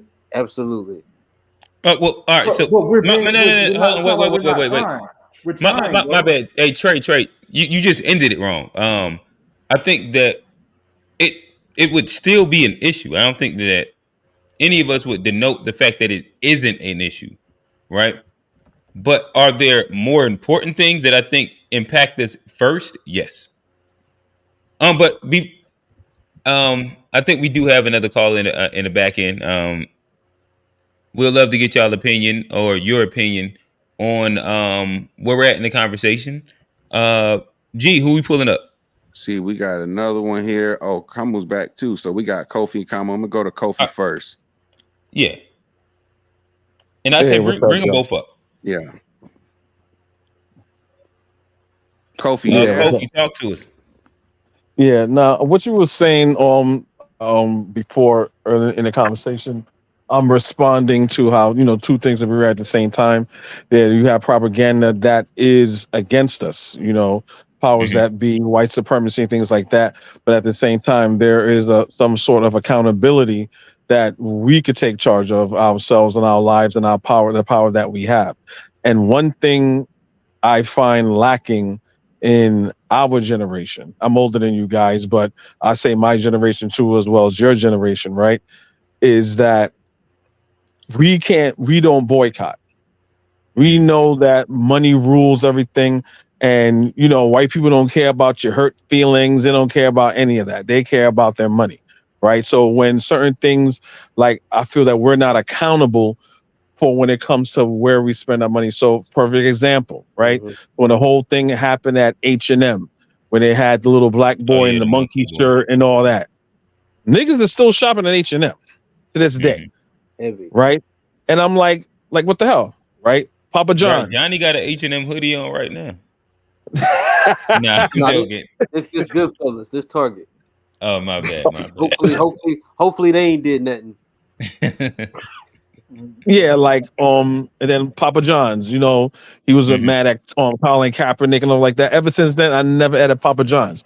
Little things like that matter. We no one cares about black people until it's time to entertain them, right? Or it's time to learn a new dance or anything like that. Or you have your white friend that proves you say, hey, I'm not racist. Besides that, this country doesn't care about black people until you start using your money to hurt them, you know, hit them where it hurts. And I think that's our problem. So yeah, the propaganda machines out there. Yeah, the court of public opinion, since this country and Europeans have invented race is a thing. Yes, but one thing we have not done, and we not follow in the footsteps of our forefathers, like Martin Luther King, Medgar Evers, Fannie Lou Hamer, right? Is we have to boycott, talk, but also boycott. But I don't think we're disciplined to do that. I know I am, but the majority of us is not disciplined to do that. I just want to add that to the conversation. I agree with you wholeheartedly. That ends up being my stance when it comes down to, like, even, well, we talk about Diddy, R. Kelly, or any famous person. I don't care enough about famous people to where I can't just stop listening to them and ingesting what they do if it goes against something that I am morally opposed to. Like I usually have that hard stance. If I'm morally opposed to whatever you're doing, I can lose interest really, really quickly. Yeah, agreed. It's just us being like disciplined enough to know and not use materialism and certain things. We have to have enough self-respect, a lot of integrity for ourselves. I say, well, but that hoodie look good, or them shoes look good, or I don't give a fuck. I'm gonna eat there anyway. Fuck them niggas. Like our great grandparents never thought like that. Nah, I dig it. Kamu, you back? Talk to us. What's your thoughts? So, the literal meaning of a coon is a consciousness of an oppressor. So the reason I say that an average person in the world is a coon, it's because, number one, rarely or seldom do you find that black people own their educational systems, their banks, their supermarkets, their industries, and their hospitals at a space in time. That doesn't happen. Normally, we rely on other people to help us with those kind of things. So it would be silly to expect a black child to be conscious of what's happening around them when they are educated by an education structure that is meant to, you know, to make them not understand what's going on. So I think that's not debatable. It's a fact. So I also the reason I said that FBA has coonish elements in it, it's because they are kind of like we have a similar pardon me, we have a similar so-called a political movement in South Africa that hates other African, you understand? Okay. What is it called? It's called well, we have different political parties, but at the forefront of them, it's Action SA and Patriotic Alliance. Okay. They're advocating for our brothers and sisters. Obviously, they don't like Nigerians because Nigerians tend to be imposing and more confident than the rest of us. And they don't also like Zimbabweans. We have a lot of them here, and other brothers and sisters. They are advocating for our government to prioritize South Africans above everyone else, which is a fair argument. But at the core of it, when you look at those political parties, all of them are funded by our enemies. So we have a town here in South Africa. It's called Stellenbosch. It's a town built for billionaires who accumulated wealth from apartheid. So that town consists of so many billionaires that control our society. All of those political parties that are advocating for our brothers and sisters from the continent to leave and not come here, they are funded by those guys. So when I look at the FBA in America, I see a similar structure and a similar ideological thought. Hence, I say it has a lot of coonish elements in it. But when Trey make points, I kind of feel where he comes from. But the central idea of FBA to me is coonish. Agreed. Trey, we'll allow you to respond. So you're saying FBA is coonish because we don't own our own institutions? No. Sum it up? No. I say I can associate your policies and central ideologies to what is happening down here. So when I look at the FBA, when I look at who's the demagogue, Nasheed, Tariq Nasheed, yeah, similar to these guys down here, your Herman Mashavas and Gayton Mackenzies, who are funded by our enemies to divide us so that we cannot pull our resources together and fight back. So you're saying because we gatekeep our culture from foreigners, that makes us coonish? Because real quick, the FBA movement is just all it is delineation and recognizing that we have a separate culture, and then we recognize that people in the diaspora, and she always says there are writers in the diaspora. He shouts out. You don't have a separate. Say it again. You don't have a separate culture. You don't. That's what we disagree. It's not different. It's not different from what the Caribbeans are going through. It's not different from what the UK blacks are going through. It's not different. It's just in your head. You think that you're different. The same way we do down here in South Africa, we think we are different from the rest of the continent because white people didn't steal our resources and leave. They stole and built here. So we think we are different. We are not. Well, so what do you say if Black Americans fought for some things over here, and then people come over from abroad, and then they benefit from what we fought for, and then tell us that we're lazy and then talk down on us? Do you think that behavior is? You agree with that behavior? No, I don't. What Akon did to y'all, I don't agree with what his utterances. I don't agree to what he said about Black Americans, and I think it should be addressed. And I think Dr. Umar touched on it, and he addressed him. We tend to have a lot of like Black people, bro. We suffer a lot, bro. Like to start with, Akon made his wealth off of so-called foundational American Black culture, and for him to come and disrespect you, it was disgusting. You understand? So he should be called out.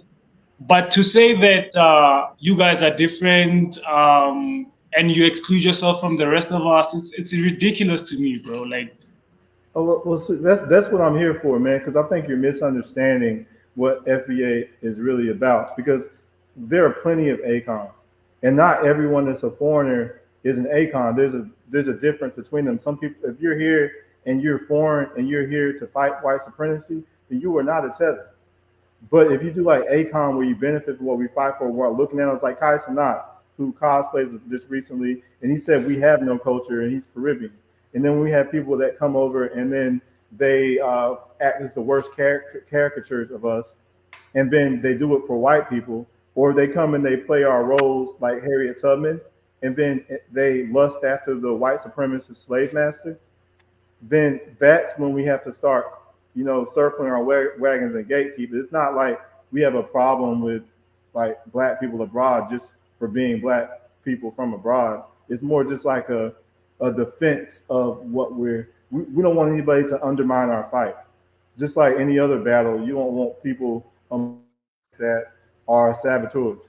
That's all it is. Can I push back on that a little bit? What there's a lot of things you said that's, I mean, not true. But it's a bunch of FBA talking points. So when you say Tariq Nasheed is not against black people, it's like a backhanded compliment. It's like you're saying Tariq Nasheed is not against, which is the FBA movement, not against all black people. He's just against the black people who try to undermine black Americans. But at the same time, when you go to Tariq Nasheed's page, all it is just undermining Africans, doing characters of Africans. It's a very self-hateful thing. He has these AI images of black, dark-skinned looking Africans, and he's gonna do eugenics and say, because your hairline is this and hairline is that. And he speaks in general terms. He's not speaking as for, well, you know what, this particular person right here is undermining us. He says it as a whole. 1, 2, with this whole cosplaying bullshit, right? I addressed that on my channel, right? You guys had no problem with a lot of white Americans cosplay a lot of other Caribbean people. So I did a video on my channel, right, saying you had Denzel Washington, right, in The Mighty Quinn. I'm older than you guys, so I know a little bit more cinema. Denzel Washington playing the Jamaican in The Mighty Quinn. Robert Townsend also playing the Jamaican in The Mighty Quinn. Malik Yoba, Cool Runnings, playing a Jamaican. No smoke. Y'all got, that's fine. No one said anything about that, right? In Living Color, right? They're playing Jamaicans. Still no problem, right? Regina King. Hey, Kofi, right? real quick. Yeah. What is your YouTube name? I'm trying to look it up real quick. Is it Kofi TV? No, it's Kofi the Black Critic. Okay, all right, gotcha. Right. Regina King playing. Can I debunk that real quick or not? Because I get your point. You're saying FBA. Second point, you're saying FBAs have played people in the diaspora before. Yeah. So when we played, then y'all, your fans get up in a bunch. And now the Harriet Tubman thing, that's some bullshit, right? And it wasn't, and it wasn't what the tether, you guys use tether, that's your N-word for anyone that's not black. But the women who orchestrated that nonsense were black American women with that nonsense. We got killed behind the N-word, bro. FBA have not harmed anybody physically in the diaspora ever. So hey fellas, real quick, I want to let me interject really quickly. So we are at that amazing time of almost 3 hours. So we're gonna wrap up the show. I would like to invite Kamu, Kofi. We do have a small after show in which, if y'all would like to finish off this conversation, maybe we'll put 20 minutes on the clock and allow just the conversation. We'll post it a little bit later. We'll send y'all the link. Just stay on after the show, and we'll kind of hook y'all to that. But what I would like to do is really quickly, as we're wrapping the show up, allow everybody to kind of give their quick 20-second closing statement. Let them know where they can find you at. And yeah, G. Yo, appreciate everybody joining, comments. We appreciate the engagement. Make sure y'all support us because we just doing this off the strength, off the love. Y'all see the cash apps. Make sure y'all check out G Shit Podcast at GSHPOD, where we focus on family, friends, finances, freedom, and our future, and fuck everything else. Ha. FBA Trey. Yep. FBAs, we will defend ourselves against anybody foreign or domestic who comes against us. I'm not advocating any violence, but at the end of the day, we have every right to defend ourselves and circle our culture. And in line with our theme tonight, our culture is worth protecting, and we will do that. And I love to see more black people doing that, as we're talking about now today. So peace and reparations, power to the people. Yes, sir. Johnny, you woke?